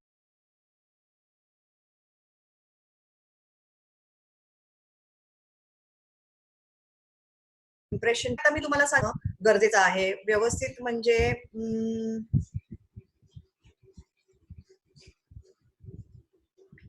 आता विस्कटलेले केस आणि व्यवस्थित ठेवलेले केस, या दोन गोष्टी. Now remember, there is a saying in English called your hair is your crowning glory, असं म्हणतात. Your crowning glory is your hair. म्हणजे तुमचे जेव्हा केस व्यवस्थित असतात ना, बऱ्याच बायकांना माझ्या परत एकदा एक्झाम्पल वरनं वाटेल, जर आपले केस व्यवस्थित असेल ना तर आपल्याला एक वेगळ्या प्रकारचा कॉन्फिडन्स असतो. ज्या मुली किंवा बायका केस सोडतात त्यांना हे फार फिलिंग महत्वाचं वाटत असेल. जसं मी आयब्रोज बद्दल बोलली होती तसं हेअर बद्दल सुद्धा असतं. आता ह्याच पिक्चर मध्ये ह्या बाईचे जे सेकंड पिक्चर आहे त्याच्यामध्ये त्या बाईचे केस अस्ताव्यस्त आहे, तिने मेकअपही केलेला नाही. आणि दुसऱ्या पिक्चर मध्ये तिने केस व्यवस्थित स्ट्रेटन केलेत किंवा जे काय करून तिने ते व्यवस्थित दिसतील असे मॅनेज केलेत आणि थोडासा मेकअप करून ब्राईट लिपस्टिक लावली. त्या दोन पिक्चर्स मध्ये किती जमीन आसमानाचा फरक आहे असं बघा आणि तुम्ही सांगा. ओके, मला आता एक प्रश्न असा केलेले असतात नेवर. ओके, तर मी सांगायचा हा प्रयत्न करते की आपले काही बायकांना देवानी खूप छान केस दिलेले असतात ज्याच्यासाठी त्यांना काही करावं लागत नाही. पण बऱ्याच बायकांना त्यांना त्यांच्या केसांवर सुद्धा काम करावं लागतं. जशी की मला असतं माझ्या प्रोफेशनमुळे, तर ती मी करते. आता ह्या दुसऱ्या पिक्चर मध्ये बाईचे जे अस्ताव्यस्त केस आहेत, जर माझे केस सुद्धा घरी असल्यावर तसा मी त्याच्यावर काम करत नाही, ते करणं गरजेचं असतं तर मी करते. त्याच्याने इम्प्रेशन काय होतं की we are not bothered about how we want to present ourselves. तर मी आता जो प्रश्न विचारला होता की आपण कपडे चुरगळलेले बाहेर घालून जातो का? नाही. Correct, most of you must be agreeing with this. तसंच आपले केस चुरगळलेले आहेत असं समजायचं आणि त्याला इस्त्री करायची किंवा त्याला छान स्टाईल करायचं आणि मगच बाहेर जायचं. दिस इज अबाउट युअर हेअर. येते लक्षात? 1 or 2 of you can just give me a feedback so that I know I've made my point. Anybody? Got it. Yes, madam. Is it making sense? Yes. Not very difficult. Right. Okay, so grooming मध्ये आपलं hairstyle आहे, आपले facial hair आहे, eyebrow, upper lip आणि side locks. बायकांना कसे hormonal असतात, तर तुम्ही त्याच्यावर काम करायचं असतं, त्याला इग्नोर करून तुम्ही कसं हँडल करायचं, त्या गोष्टी टॅकल करायचं, that you have to figure out. पण you have to work alone मध्ये जात असेल पण मी जायचं. जर तुम्हाला घरच्या घरी काही त्याच्यावर उपाय करता येत असेल तर ते तुम्ही करायचं. कारण किंवा त्याला असं नाही म्हणजे की अरे मला नाही वाटत या स्वतःची घेतात, आय डोंट नो की म्हणजे कसं एक इम्प्रेशन मनामध्ये तेवढं राहत नाही. लिप केअर मी तुम्हाला सांगितलं आता, लिप केअर असतं म्हणजे चॅप्ड लिप्स असतात. मग दात पण आपले दिसतात बिकॉज आपल्या फेसवरचं जेवढं जे आहे त्याच्यामध्ये दात सुद्धा इन्क्लूड होतात. तुम्हाला फेस चांगलं दिसण्यासाठी ब्लिचिंग करायचं असेल, फेस ब्लीच करतात बऱ्याच बायका, ते तुम्ही करावं. मेकअप वापरावा छान, मॉइश्चरायझर वापरावं हँड्स अँड नेल्स साठी आणि फुल बॉडीसाठी. त्याच्याने तुमची स्किन चॅप किंवा ड्राय दिसत नाही. तेवढं केलं तरी इनफ आहे, त्याच्यासाठी तुम्हाला फार काही करणं गरजेचं नाही. वॅक्सिंग जर तुम्ही रेग्युलर बेसिसवर करत असाल आणि तुम्हाला वाटत असाल की ग्रोथ नाहीये, मला काही गरज नाहीये, तर मगाशी मी जसं आयब्रोज बद्दल बोलले तसं वॅक्सिंग केल्याने सुद्धा एक फिलिंग येतं की मी माझं ग्रूमिंग अप टू डेट ठेवलेलं आहे. वॅक्सिंग केल्यानंतर पण बऱ्याच बायकांना एक बाहेर जायचंय, इम्पॉर्टंट ओकेजन आहे, तेव्हाच मी माझं ग्रूमिंग अप टू डेट ठेवीन. No, it is an ongoing process. जर तुम्ही रोजच्या रोज ड्रेसिंग करणार असाल तर ग्रूमिंगचं पण तुम्ही तुमचं एक शेड्यूल ठेवलेलं पाहिजे. की सलॉनला जायचं असेल तर तुम्ही 2 वेळेला जातो, तर तुम्ही ठरवायचं असेल की मला महिन्यातनं 2दा जाणं गरजेचं आहे, तर मी दर 15 दिवसांनी जाऊन हे करून येणार. ह्याच्यामुळे तुमचे फर्स्ट इम्प्रेशन्स इम्प्रूव्ह होत असतात. आपल्याला बरेचदा असं वाटतं की बायका किती वेळ जाऊन सलॉन मध्ये बसतात, पार्लर मध्ये बसतात, सारख्या पार्लरला जात असतात, हे करतात. They are high on their grooming, म्हणजे त्यांना त्या गोष्टींचं फार महत्व असतं. दे आर ऑब्सेस्ड की नाही माझं हे व्यवस्थित अप टू डेट असलंच पाहिजे, म्हणून ते जात असतात. नॉट बिकॉज त्यांचा कॉन्फिडन्स त्या ग्रूमिंगने येतो. In short, if I have to tell, तर आपल्याला जर उद्योजिका म्हणून, बिझनेस वुमन म्हणून, प्रोफेशनल्स म्हणून जर जगाच्या समोर जायचं असेल तर ह्या गोष्टींची काळजी घेणं आपल्यावर असतं, ती आपली रिस्पॉन्सिबिलिटी असते. Okay, importance of grooming. A picture is worth 1000 words. एक photo frame says it all. Like I said की न बघता सुद्धा एक फोटो बघून तुम्ही जज करू शकता की त्या माणसाचं एज, स्टेटस आणि एक्सपिरियन्स आणि अजून काही गोष्टी किती महत्वाच्या आहेत. त्याच्यानंतर त्याच्यामुळे जर आपलं फर्स्ट इम्प्रेशन क्रिएट होणार असतं तर त्याच्यासाठी आपल्याला आपलं ग्रूमिंग, ड्रेसिंग हे अगदीच ऑन द डॉट ठेवणं फार गरजेचं असतं.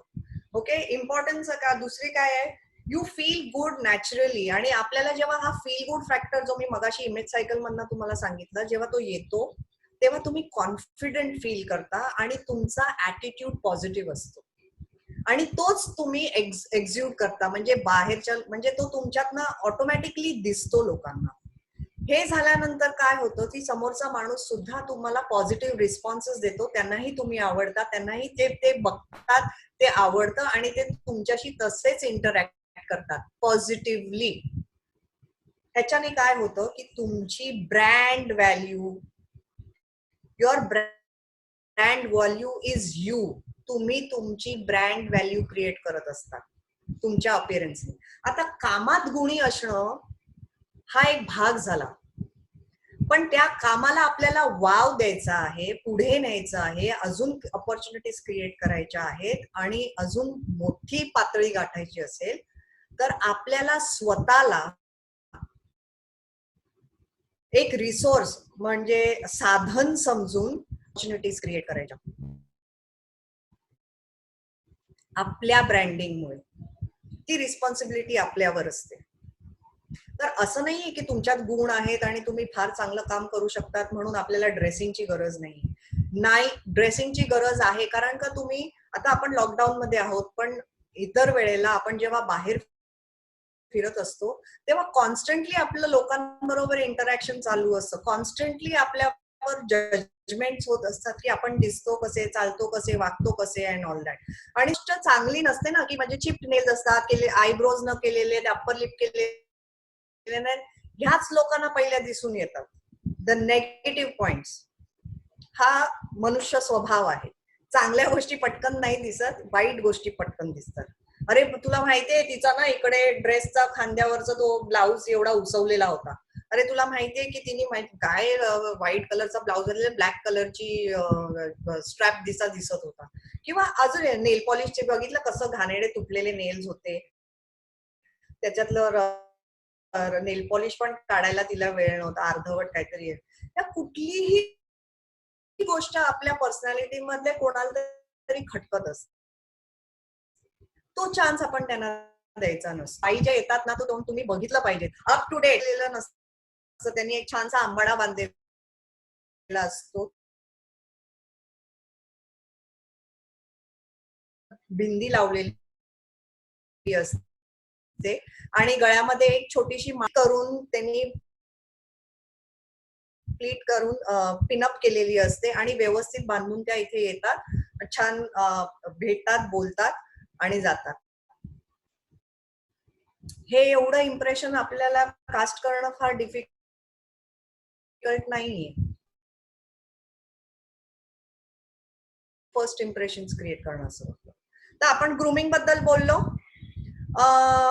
Then we are going to speak about now the last question on this segment is की आपण ग्रूम पुढे ठेवायचं आहे की तुमचं इमेज आता जे काय आहे, is it working for you or against you? तुमचं इमेज तुमच्यासाठी काम करत आहे का, कारण तुमच्या अगेन्स्ट काम करतंय का? तुमचं इमेज ब्रेक म्हणजे मला सपोज आता तुम्ही समोरच्याला इम्प्रेस करू शकता का, की तुम्ही कुठे गेल्यानंतर तुमचा प्रेझेन्स त्या खोलीमध्ये किंवा त्या इव्हेंट मध्ये लोकांना जाणवतो का? तुमच्या इमेजमुळे किंवा तुमच्या अपिअरन्समुळे तुम्ही तुमच्यासाठी नवीन ऑपॉर्च्युनिटीज क्रिएट करू शकता का, किंवा तुमचे डोर्स ओपन होतात? की एखाद्या मीटिंगला तुम्ही गेलात, जे नेटवर्किंगचे प्रोग्राम्स असतात स्पेशली ओव्हर देअर, लोक तुमच्याकडे येऊन त्यांना स्वतःला इंट्रोड्यूस करतात की hello madam, my name is Reshma Rampur, तुमचं नाव काय? मी तुम्हाला त्या कोपऱ्यातनं बघितलं की तुम्ही इथे उभ्या होता, तर मला असं वाटलं की मी तुमच्याशी येऊन बोलावं. लोक जेव्हा तुमच्याकडे येऊन बोलायची इच्छा प्रकट करतात आणि येऊन बोलतात, त्याचा अर्थ असा होतो की तुमच्यातला कुठला तरी एका भाग, एका क्वालिटीनी तुम्ही त्यांना इम्प्रेस केलेलं असतं किंवा त्यांना काहीतरी आवडलंय तुमच्याबद्दल. So that is why they have taken a step forward आणि ते येऊन स्वतःला इंट्रोड्यूस करून तुमच्या बरोबर इंट्रोडक्शन एक्सचेंज करतात आणि आपण आपला बोलणं पुढे नेतो. मग ते कुठल्या सोशल गोष्टींबद्दल असो किंवा आपल्या बिझनेस बद्दल असो, ते तिकडनं बिल्डअप होतं. This is how a image should work for you. This is how your personal appearance should work for you. आता ते कसं करायचं ते आपण थोडक्यात बोलूया. मी आज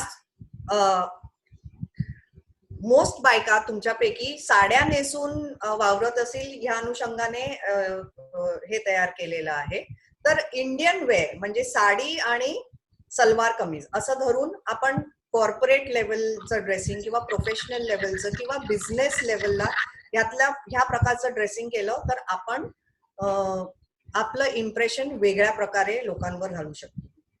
काही लोकांनी मगाशी विचारलं होतं की मी हाऊसवाईफ दिसते, तर मी बिझनेस लेडी किंवा प्रोफेशनल किंवा कॉर्पोरेट कशी दिसू शकते.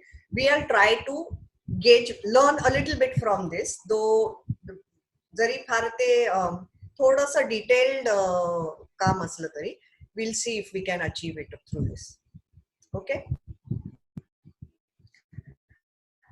आपण जेव्हा फॉर्मल सेटिंग्स मध्ये वावरत असतो, फॉर्मल सेटिंग्स मध्ये म्हणजे बिझनेस, एम्प्लॉयमेंट, तुमचं प्रोफेशनल करिअर मध्ये जिकडे तुम्ही ऑथॉरिटेटिव्ह लेवल मध्ये असता, त्या ठिकाणी आपल्याला सर असेल तर लिहून देऊ शकता किंवा नंतरची जी स्लाइड येईल त्याच्यावरनं तुम्ही कॉपी करू शकता. ओके. तर तिथे आपल्याला आपण जेव्हा लोकांशी इंटरॅक्ट करत असताना आपलं ध्येय असं असलं पाहिजे की आपली जी ड्रेसिंग आहे त्याच्याने कोणाला डिस्ट्रॅक्शन झालं नाही पाहिजे when they are dealing with us. म्हणजे जेव्हा ते आपल्याशी बोलत असतात कामासंबंधी, बिझनेस संबंधी, तर आपल्या ड्रेसिंगमुळे कुठल्याही भागामुळे, म्हणजे कानातले म्हणा, गळ्यातलं म्हणा, साडी म्हणा, त्याच्यामुळे डिस्ट्रॅक्शन क्रिएट नाही झालं पाहिजे त्या माणसाला बोलताना. म्हणून आपण बघतो ना की मोस्ट बिझनेस पीपल, म्हणजे जेव्हा हायर लेवलचे जेव्हा लोक बिझनेस करतात तेव्हा ते जास्त मेन स्पेशली काळा सूट आणि व्हाईट शर्ट घातलेलं असतं.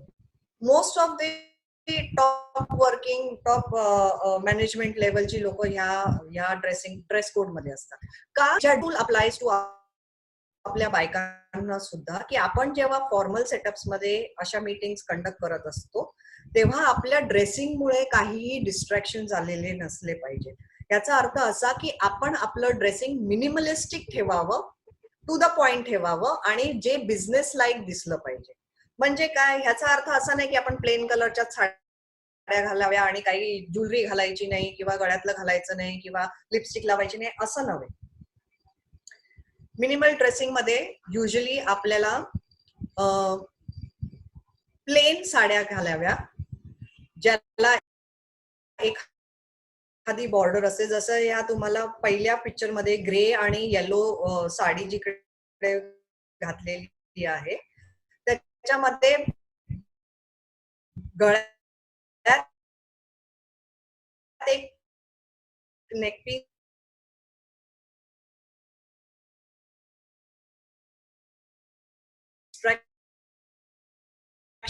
होत नाही आणि तुम्ही थोडेसे फॉर्मॅलिटीचं लेवल त्याच्यामध्ये आणता. दुसऱ्या साडीमध्ये प्रिंट वापरलेली आहे.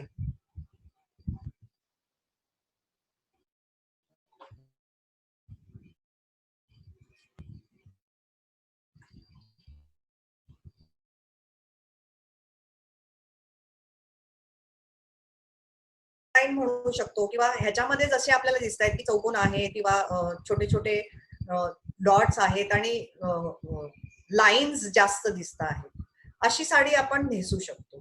तिसऱ्या पिक्चर मध्ये चेक्स दिसत आहेत आपल्या. Again these are straight lines. ह्या चेक्सच्या साडी बरोबर त्या मुलीने चेक्सचा सेम प्रिंटचा ब्लाउज घातलेला आहे, पण त्या ब्लाउजची स्टाईल कॉलरवाली आहे. तेव्हा मध्ये लेवल्स असतात की हे आपण नॉर्मल बायका ज्या युजली अशा ड्रेसअप होऊन जातात, इथे नाहीयेत, एम्ब्रॉयडरी केलेल्या साड्या नाहीयेत, फुलं नाहीयेत कुठे साड्या, ज्वेलरी मिनिमम आहे आणि त्याच्यातले रंग जे वापरलेले आहेत ते आपल्याला डोळ्याला प्लीजिंग वाटतात, त्याच्यामुळे आपल्याला डिस्ट्रॅक्शन होत नाही. Okay, next slide. So formal level, corporate level मध्ये जर तुम्हाला फॉर्मली ड्रेसअप करायचं असेल तर सेम रंगाचा ब्लाउज, सेम रंगाची साडी, त्याच्यावर डिझाईन वगैरे काहीही नाहीये, फक्त एक बॉर्डर आहे आणि त्या बाईने कानातले घातलेले आहेत. म्हणजे रंग काळा असला, black is the highest form of authoritative colour. ब्लॅकच्या पुढे दुसरा कुठला अथॉरिटेटिव्ह कलर नाही. म्हणजे त्याच्यात ना, आणि ब्लाउजला फक्त तिथे कॉलर दिलेली आहे. ब्लाउज 3/4 हातांचा आहे, स्लीवलेस नाहीये. सो व्हॉट हॅपन्स इज, जेव्हा तुम्ही बिझनेस इंटरॅक्ट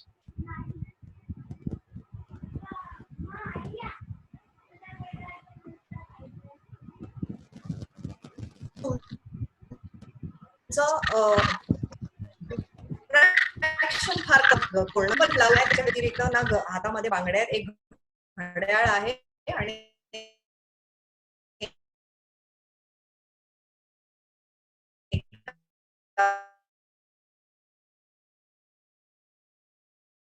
साईडला छोटेसे मणी दिसत आहेत. बॉर्डर प्लेन आहे, छोटी आहे. इट इज मेकअप आणि हेअरस्टाईल आणि ह्याच्यामध्ये सुद्धा jewellery as good as not there. Jewellery दिसतच नाही.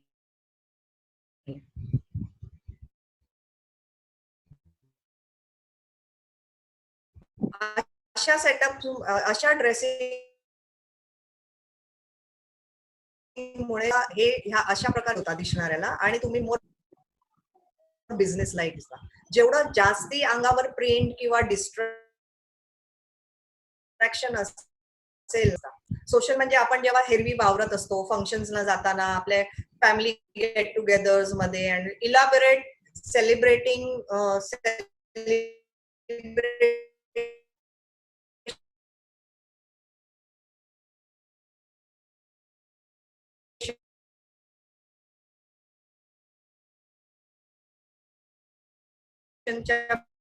वेळेला आपण जशा प्रकारच्या साड्या नेसतो तसे दिसतात, बिझनेस लाईक दिसत नाही.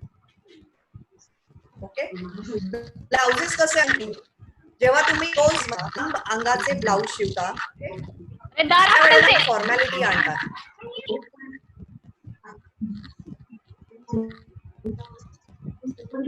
फॉर्मॅलिटी आणतात. स्किन शो नसला पाहिजे. What I am trying to in short tell you, close neck चे बॅक की म्हणजे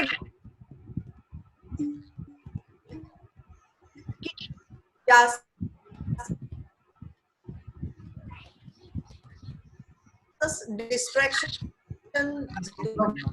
वडा तुमची फॉर्मॅलिटी लेवल, लोकांचं लक्ष जास्त ब्लाउजच्या पटकडे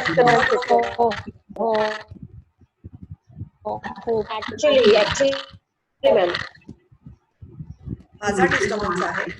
नाही तुमचा नाहीये, दुसरं कोणाचं तरी, तुमचा नाहीये.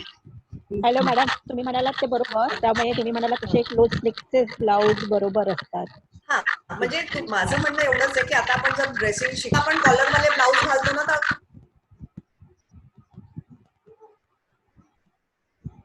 लाईक दिसायला लागतो. ते वर बंद गळ्याचे जसे या पिक्चर्स मध्ये मी दाखवले तसे ब्लाउज जर तुम्ही घातलेत आणि व्यवस्थित साडी पिनअप करून गेला तरी तुमची फॉर्मॅलिटी लेवल चेंज होईल साड्यांची.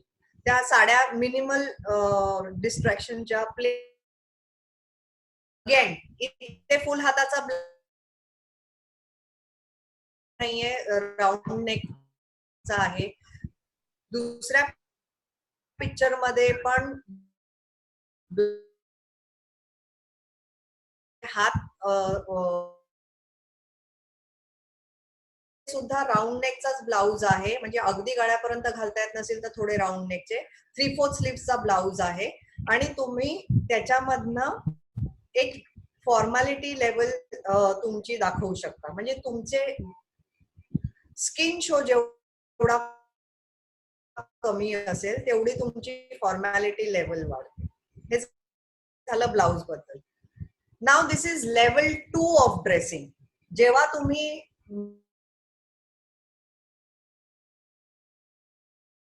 कुठल्याही फंक्शन, ओके, त्यावेळेला तुम्ही तुमचं ड्रेसिंग अजून एका पातळीवर नेऊ शकता in spite of the fact की तुम्ही साड्या सुद्धा नेसू शकता. ते कसं की यंग मुली असतील तर त्यांना थोडासा एक लिबर्टी मिळू शकते की त्या ड्रेसेसवर बेल्ट वापरू शकतात. एक फॉर्मॅलिटी लेवल येते. त्यामुळे जर तुम्ही इंटरनॅशनल लेवलला गेलात किंवा हाय नेटवर्क इन्कम ग्रुप मध्ये गेलात तर तुम्ही अशा टाईपच्या ड्रेसिंगला सुद्धा घाबरलं नाही पाहिजे. जर तुम्हाला ते कॅरी ऑफ करता येत असेल आणि जर तुम्हाला वाटत असेल की येस हे मला आवडलंय, ओके. जॅकेट स्टाईलचे ब्लाउज तुम्ही शिवू शकता. जसे तुम्हाला ह्या टाईपची साडी घालून तुम्ही तुमच्या बिझनेस मीटिंगला रेग्युलर मॅन्युफॅक्चरिंग युनिट मध्ये पण जाऊ शकता, बिझनेस मीटिंग्स कंडक्ट करू शकता.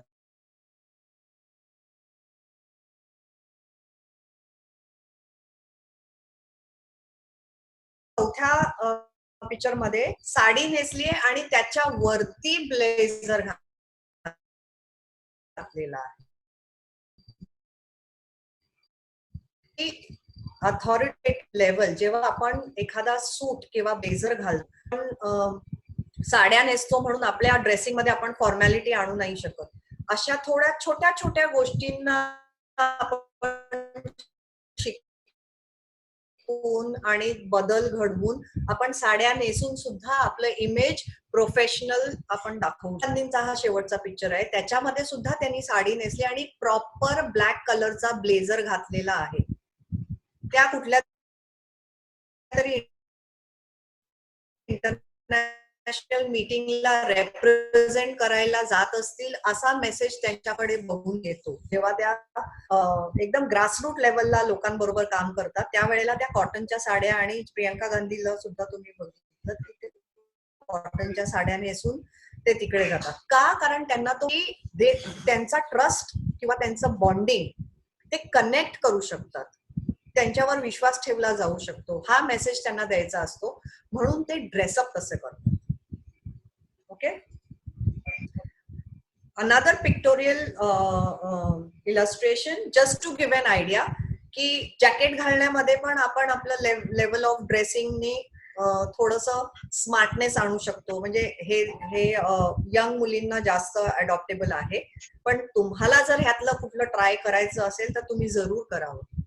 कारण आपल्या संस्कृतीमध्ये आपल्याला जॅकेट घालणं हा प्रकार अजून आपल्या माइंडने त्या बायकांना सुद्धा ह्या लेवल पर्यंत ड्रेसिंग कसं घेऊन जाऊ शकतो हे छोट्या छोट्या गोष्टींमधनं आम्ही त्यांना शिकवतो. आता शेवटचा जो पिक्चर आहे इथे, जो ब्लॅक कलरचा ब्लेझर तापसी पन्नूंनी घातलेला आहे, तो इखतचा आहे, ज्या आपल्या बायका कदाचित घालू शकतात इझिली. शिवून घेतलेला आहे, तो काही रेडीमेड नाहीये. आणि त्याच्यामध्ये तिने ती व्यवस्थित एक काठपदराची साडी नेसलेली आहे. मेकअप काही केलेला नाही, केस व्यवस्थित बांधलेला आहे, टिकली सुद्धा लावलेली आहे. तर आपण आपल्या पर्सनॅलिटीला जपून आपल्याला आपला जो कम्फर्ट झोन आहे तो थोडासा त्याच कम्फर्ट झोन मध्ये राहून थोड्याशा चेंजेस करून सुद्धा आपण आपलं इमेज वेगळ्या पातळीवर नेऊ शकतो. त्याच्यासाठी आपल्याला थोडंसं कम्फर्ट झोनच्या बाहेर जाऊन एक्सपेरिमेंट करणं पण गरजेचं असतं. लाईक मगाशी जसा प्रश्न विचारला होता की माझ्या रोजच्या घरातल्या बांगड्या त्या घालून मी मीटिंगला गेले तर माझा हाऊसवाईफचा मेसेज आहे, जाणारच. त्या हाऊसवाईफचा मेसेज तुम्हाला द्यायचा नसेल तर आपल्याला बिझनेस करताना हा विचार काढून ठेवावा लागेल की मला आता बिझनेससाठी जायचं तर मी ह्या बांगड्या काढून ठेवते घरी आल्यानंतर परत तुम्ही त्या घालू शकता. की तुम्ही हाऊसवाईफ जास्ती आणि बिझनेस वुमन कमी दिसता. येतंय लक्षात? आता आपल्याला अवॉइड काय करायचंय, ज्या कॉर्पोरेट लेवल प्रोफेशनल लेवलवर ड्रेसिंग करताना ब्राईट भडक कलर्स आपण घालायचे नाही, फ्लोरल प्रिंट्स वापरायचे नाही, पोल्का डॉट्स म्हणजे अशा डॉटवाल्या वगैरे साड्या घालायच्या, जरी, एम्ब्रॉयडरी, लेसच्या बॉर्डर्स, एम्बलिशमेंट्स म्हणजे सिक्वेन्स किंवा त्याच्यावर असे खडे बिडे वगैरे असतील असे, म्हणजे ज्या साड्या आपण पार्ट्यांना, आपल्या वेडिंग्सना किंवा कुठल्या स्पेशल फंक्शन्सना, सेलिब्रेशन फंक्शन्सना घालतो तशा साड्या आपण कॉर्पोरेट आणि आपल्या बिझनेस लेवलच्या मीटिंग्सना त्या एन्व्हायरमेंट मध्ये घालू. सॉफ्ट फॅब्रिक म्हणजे शिफॉन आणि जॉर्जेट जे अंगाला चिकटतं तसं फॅब्रिक आपण वापरू नये. ट्रान्सपरंट फॅब्रिक घालू नये, म्हणजे नेट किंवा टिश्यू या ज्या साड्या आपण घालतो तर त्या आपण घालू नये. चंदेरी साड्या वापरू शकता, आपल्याकडे भरपूर आहे, इकत आहे, सिल्क आहे, कॉटन आहे आणि इतर म्हणजे आपल्या इंडियामध्ये साड्यांची तर काही कमीच नाही. मला तर सगळी नावं पण घेता येणार सुद्धा नाही आता, पण अशा साड्या नेसाव्या ज्याचं फॅब्रिक सी थ्रू नसलं पाहिजे आणि त्या जास्त स्टिफ नसल्या पाहिजे. स्टिफ म्हणजे काही साड्या फुगतात, त्या फुगणाऱ्या साड्या, ती साडी फुगल्याने तुमचं जे अपिअरन्स आहे ते थोडंसं डिस्टॉर्ट होतं बघणाऱ्याला. म्हणजे तुम्ही जाड्या नसल्यात तरी तुम्ही जाड्या दिसायला लागता, तुमच्या अंगावर जास्त बल्क दिसतं, असं वाटतं की अरे हिला साडी सांभाळता येत नाहीये, असे फिलिंग्स येतात. तर असं काहीही घालू नये ज्याच्यानी समोरच्या बघणाऱ्याला डिस्ट्रॅक्शन होऊ शकतं. ओके. आता आपण काय वापरावं ते मी तुम्हाला सांगते. Like I sed, straight lines आणि छोटे छोटे प्रिंट्स साड्यांवर पॅटर्न्स असतात ते छोटे छोटे असतील तर ते वापरावे, म्हणजे ज्याच्याने डोळ्याला डिस्ट्रॅक्शन नाही झालं पाहिजे.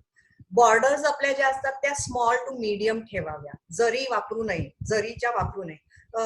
मागच्या स्लाइड मधलं जे प्रिंट केलेलं होतं ते तुम्ही लिहून घेतलं तर तुम्हाला लक्षात राहायला ते इझी पडेल.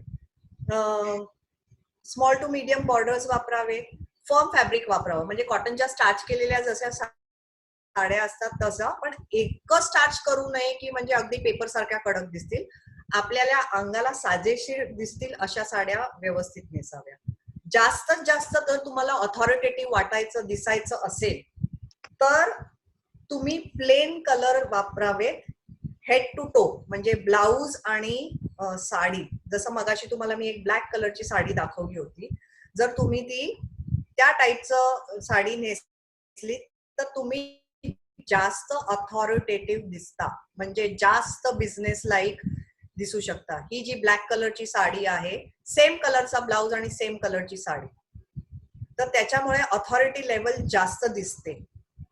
हे हे म्हणजे असं बोलून कोणी सांगू शकणार नाही, पण ते जाणवतं बघणाऱ्याला. ओके. प्लेन कलर्स म्हणजे blue sari with blue blouse. Low कॉन्ट्रास्टच्या साड्या तुम्ही घालू शकता. लो कॉन्ट्रास्ट म्हणजे काय, क्रीम कलरची साडी घातलीत आणि व्हाईट कलरचा ब्लाऊज घातलाय, कॉन्ट्रास्ट कमी आहे त्याच्यामध्ये. पिंक कलरची साडी घातली आहे आणि त्याच्याबरोबर तुम्ही लॅव्हेंडर कलरचा म्हणजे जवळचा रंग असलेला ब्लाऊज घातलाय, तर ते सुद्धा तुम्ही कॉर्पोरेट ड्रेसिंग मध्ये किंवा प्रोफेशनल ड्रेसिंग मध्ये वापरू शकता. आता तुम्ही व्हाईट कलरची साडी नेसली आहे आणि ब्लॅक कलरचा ब्लाऊज घातलाय, तर हे काय झालं, हाय लेवल ऑफ कॉन्ट्रास्ट झाला. मी कॉन्ट्रास्ट बद्दल बोलते. जेव्हा तुम्ही ब्लॅक अँड व्हाईट हे ऍक्सेप्टेड कलर्स आहेत, तुम्ही भडक कलर घातलेत, लाल रंगाची साडी नेसलीत आणि भडक हिरव्या रंगाचा ब्लाऊज घातला, किंवा पिवळ्या रंगाची साडी नेसलीत आणि पर्पल कलरचा ब्लाऊज घातला, तर हे जे कलरचं जे कॉन्ट्रास्ट आहे ते डोळ्याला खटकतात आणि ते डिस्ट्रॅक्शन होतं. म्हणून जेव्हा प्रोफेशनल सेटिंग्स मध्ये सूदिंग कलर्स वापरावे, ज्याच्याने डोळ्याला आपल्याला त्रास नाही होत. कारण हे मी का सांगते, कारण काही बायकांना आवडत नसेल की मी सेम कलरचा ब्लाऊज आणि सेम कलरची साडी नाही घालू शकत, तर त्यांना कॉन्ट्रास्ट आवडत असेल तर लो कॉन्ट्रास्ट ठेवावा. ओके. डार्क कलर्स जसं मी तुम्हाला म्हटलं अथॉरिटी ऍड करतो. म्हणजे काय की जर तुम्ही ब्लॅक कलरच्या साड्या वापरल्या, ब्राऊन कलरच्या वापर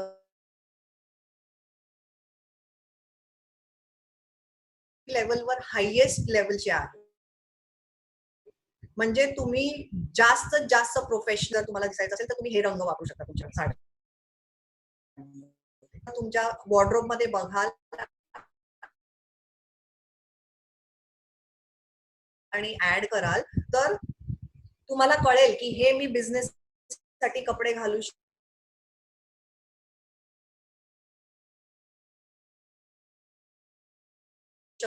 आणि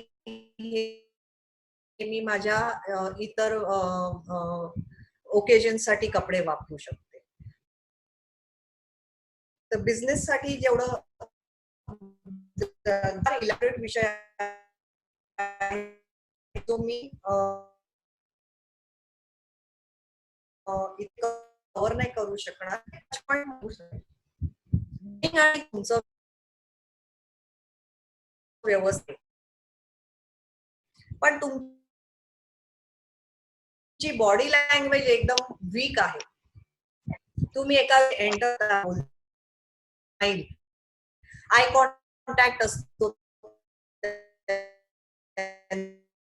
चांगला आणि चालण्यामध्ये अशी तरतरी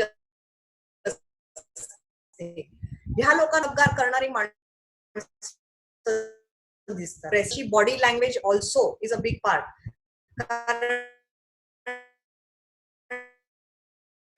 आपल्या बॉडी लँग्वेज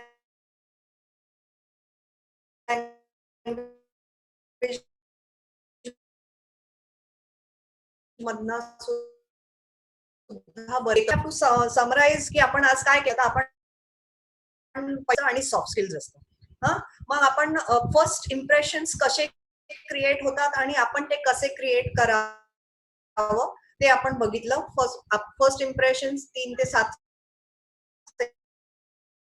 सेकंदात होतात आणि आपण टी लँग्वेज मधनं सुद्धा आपण बॉडी लँग्वेज इथे आपण या विषयाला हात घातला नव्हता. ड्रेसिंग बेनिफिट्स काय असतात की पहिला स्वतःवर आपल्याला इम्पॅक्ट होतो आणि त्याच्यामुळे समोरच्या बघणाऱ्यावर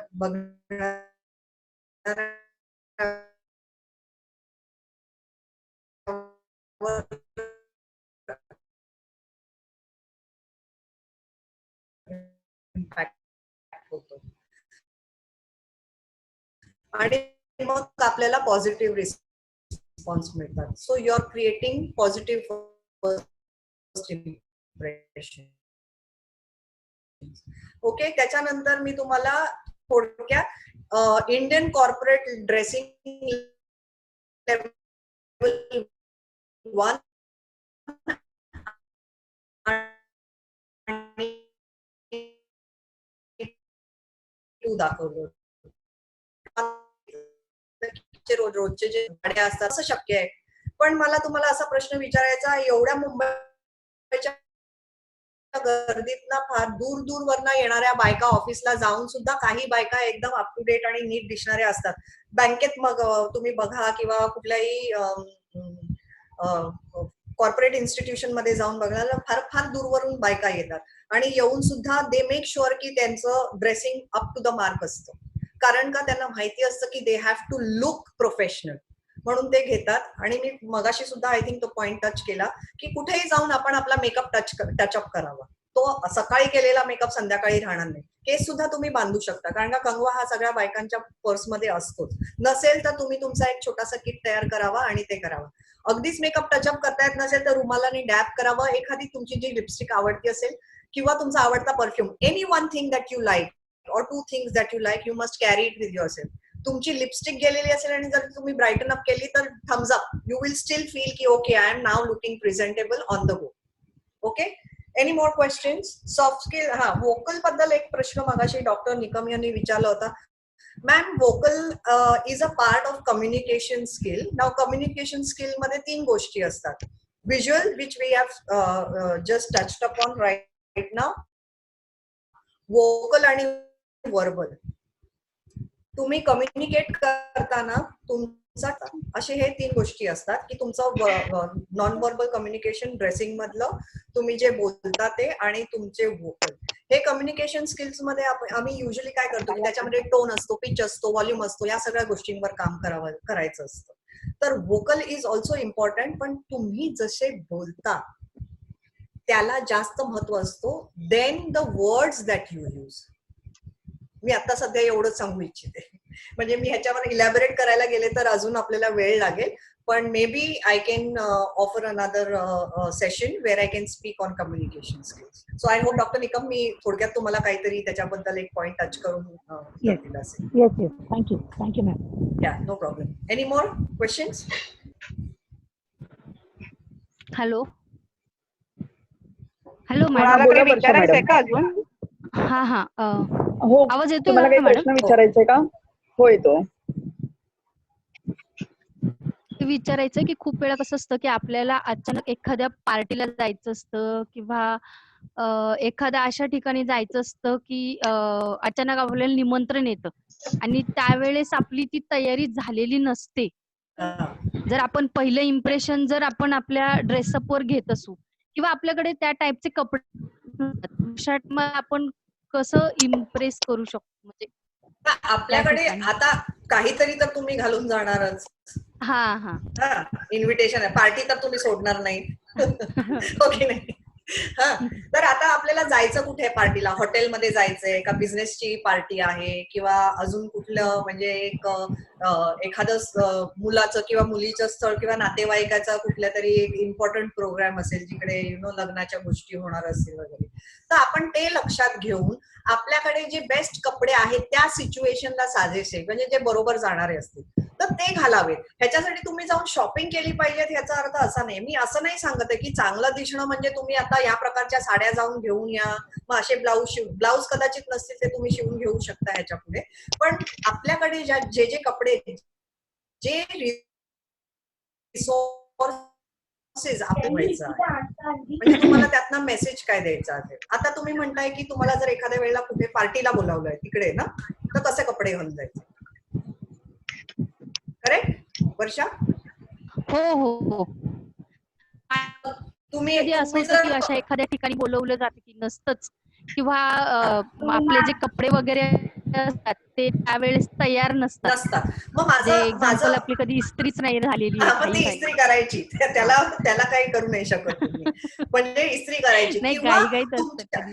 बरं मग मी असं एक तुम्हाला तोडगा देईन की तुमच्या मनामध्ये ना तुम्ही असे कपडे सेग्रिगेट करून ठेवायचे की हे ऑफिसला जायच्या 3 माझ्या 4 साड्या, म्हणजे माझ्या कामावर जाण्यासाठी, हे मला लग्नाला जायचे कपडे किंवा पूजेला जायच्या साड्या, हे जर समजा कुठे मला पार्टीला जायचं असेल किंवा इम्पॉर्टंट ओकेजन असेल तिकडे मला घालून जायला आवडेल, की संध्याकाळी डिनरला जायचंय, कोणाच्या घरी इन्व्हाइट केलंय किंवा ऑफिसची संध्याकाळची पार्टी असेल, तर अशा 3-4 साड्यांचे ना तुम्ही मनातल्या मनात एक मेंटल नोट करून ठेवायची आणि मग त्याच्यातली तुम्हाला जी आवडेल ती साडी घालायची आणि जायचं. जर तुमच्याकडे नसेल आणि तुम्हाला वाटतं शी यार माझ्याकडे नव्हते कपडे, असायला हवे होते, तर तुम्ही एक इन्व्हेस्टमेंट म्हणून तशा टाईपची एक साडी तुमच्या वॉर्डरोब मध्ये ऍड करू शकता.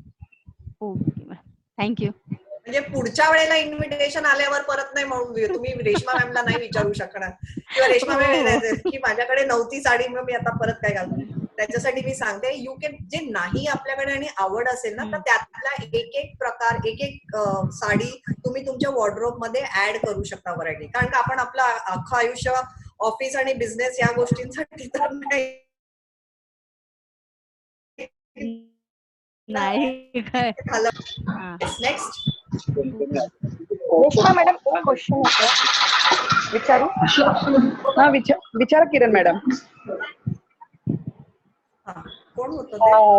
रेश्मा मॅडम, काय ना माझी मुलगी आहे इंजिनियर आणि ती इन्फोसिस मध्ये काम करते आणि मे बी आता हे लॉकडाऊन मुळे प्रॉब्लेम झाला, नाही तर तिची एंगेजमेंट होणार होती. तर तिला ना मला आता जो तिचा वॉर्डरोब तयार करायचा ना लग्नानंतरचा, तर तो असा झाला पाहिजे की त्या ऑफिसचा पण यूज झाला पाहिजे तर असं. तर तुम्ही मला काय सजेस्ट करणार की तिच्यासाठी कशा साड्या विकत घेऊ, किंवा तिला ना जास्त असं झटपट आवडतच नाही बिकॉज मे बी तिचं नेचर किंवा तिच्या प्रोफेशन मुळे, तर तिचं आपण कसं करणार, किंवा मी तुम्हाला पर्सनली कन्सल्ट करून असं काही करू शकते का? म्हणजे मला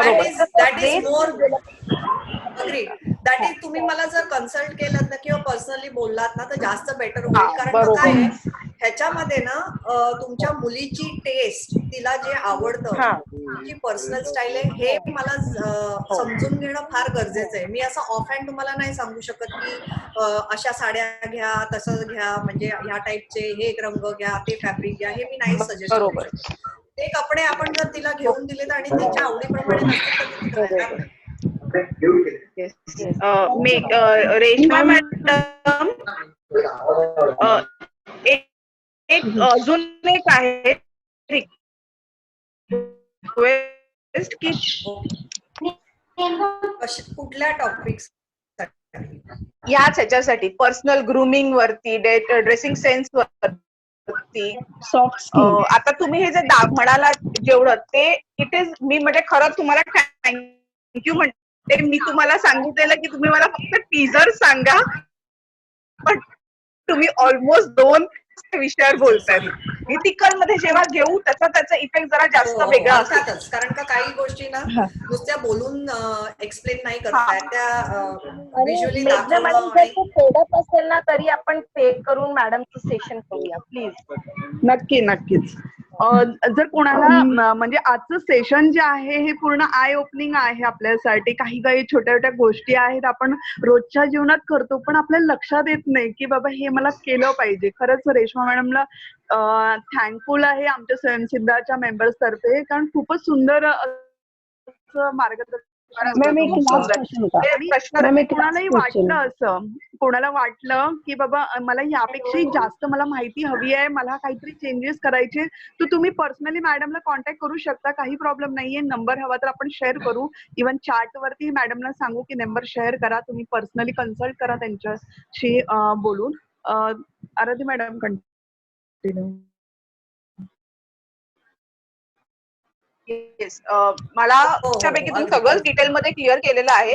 मला नाही वाटत अजून कोणाचे काही मॅम डाऊट्स एक असतील. क्वेश्चन मी सगळ्या महिलांना तर विचारा. एकच प्रश्न आहे हा विचारू हो विचारा विचारा. मॅम बिझनेस पार्टीज ज्या असतात त्याच्यासाठी काही विशेष ड्रेसिंग असतं का? जसं लग्नात सगळ्यांना माहितीचं ड्रेसिंग वेगळे असतात. हा, तर मी बिझनेस पार्टीसाठी काय असतं की साड्या नेसून जायचं म्हणताय? Yes ma'am. हा, साड्यांसाठी तर आपण we are a very culturally rich country. तर युजली तुम्ही जर मोठ्या फंक्शन्स मध्ये बघा आणि मोठे मोठे जे इंडस्ट्रियलिस्ट लोक आहेत आणि त्यांचे जे वाईफ्स असतात त्या usually you will find them in silk saris in darker colours with less embroidery, less intricate details on the sari, and they look more business-like in attending formal functions. Are you getting my point? Yes, ma'am. तर मगाशी मी एक minute मी तुम्हाला दाखवते, एक picture दाखवते जास्त clear होईल. I understand. हे काय म्हणून हा जो विषय आहे ना तो जास्त व्हिज्युअल आहे. आता मी मगाशी काय सांगत होते तुम्हाला कळलं की आपण we are more of visual दाखवलं का आपल्याला पटकन लक्षात येतं की बोलण्यातनी जेवढा इम्पॅक्ट होत नाही तेवढा व्हिज्युअलनी होतो. ओके, सो एक विद्या बालननी घातलेली साडी आहे. I don't know where, let me find it.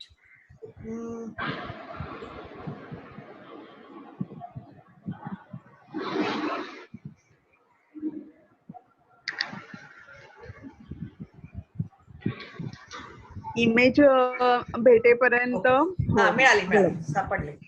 Okay, आता ह्याच्यातली ही जी व्हाईट रंगाची साडी आहे ती पार्टीवेअर साडी आहे. But that can be worn by stylish women, बारीक यंग मुली. विद्या बालननी जी साडी नेसलेली आहे it is perfect evening wear. Right. For business meeting, business parties साठी. तर ह्या प्रकारच्या साड्या, त्याच्यावर बघा जास्त एम्ब्रॉयडरी नाहीये, फक्त बॉर्डर आहे आणि सिल्कची साडी आहे.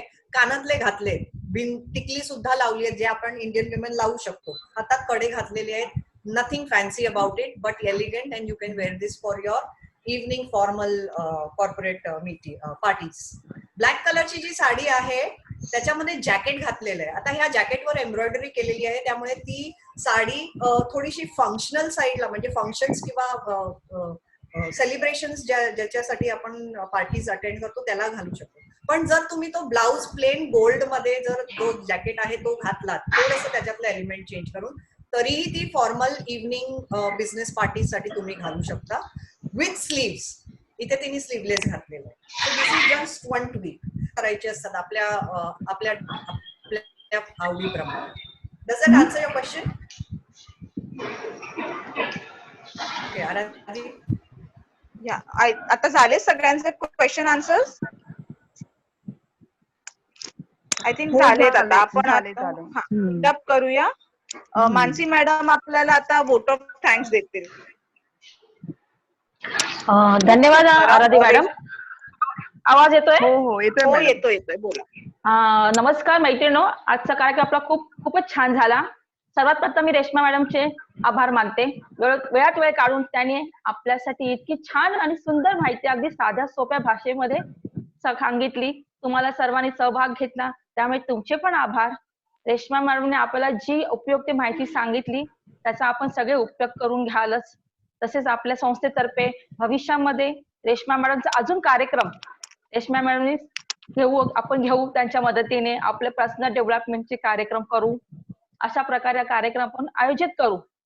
तसेच येत्या शुक्रवारी महिलांसाठी हक्क या विषयावरती एक कार्यक्रम आपण आयोजित केला आहे. त्या कार्यक्रमामध्ये सुद्धा आपण असा सहभाग घेऊन महिलांनी आपलं काम करावं. आजचा कार्यक्रम इथे संपला. मी जाहीर करते. मॅडम बोला. आता संपवायचं आहे का? आणि रेश्मा मॅडमचे परत एकदा धन्यवाद. Very much. मला तुम्ही सांगितली. मला खूप आनंद झाला की मी माझी थोडीफार माहिती तुम्हाला तुमच्या उपयोगी पडेल इतकी शेअर करू शकले. मला जर तुम्हाला येऊन अजून काही गायडन्स द्यायचा असेल तर मी आपण लॉकडाऊनच्या नंतर सिरियसली एक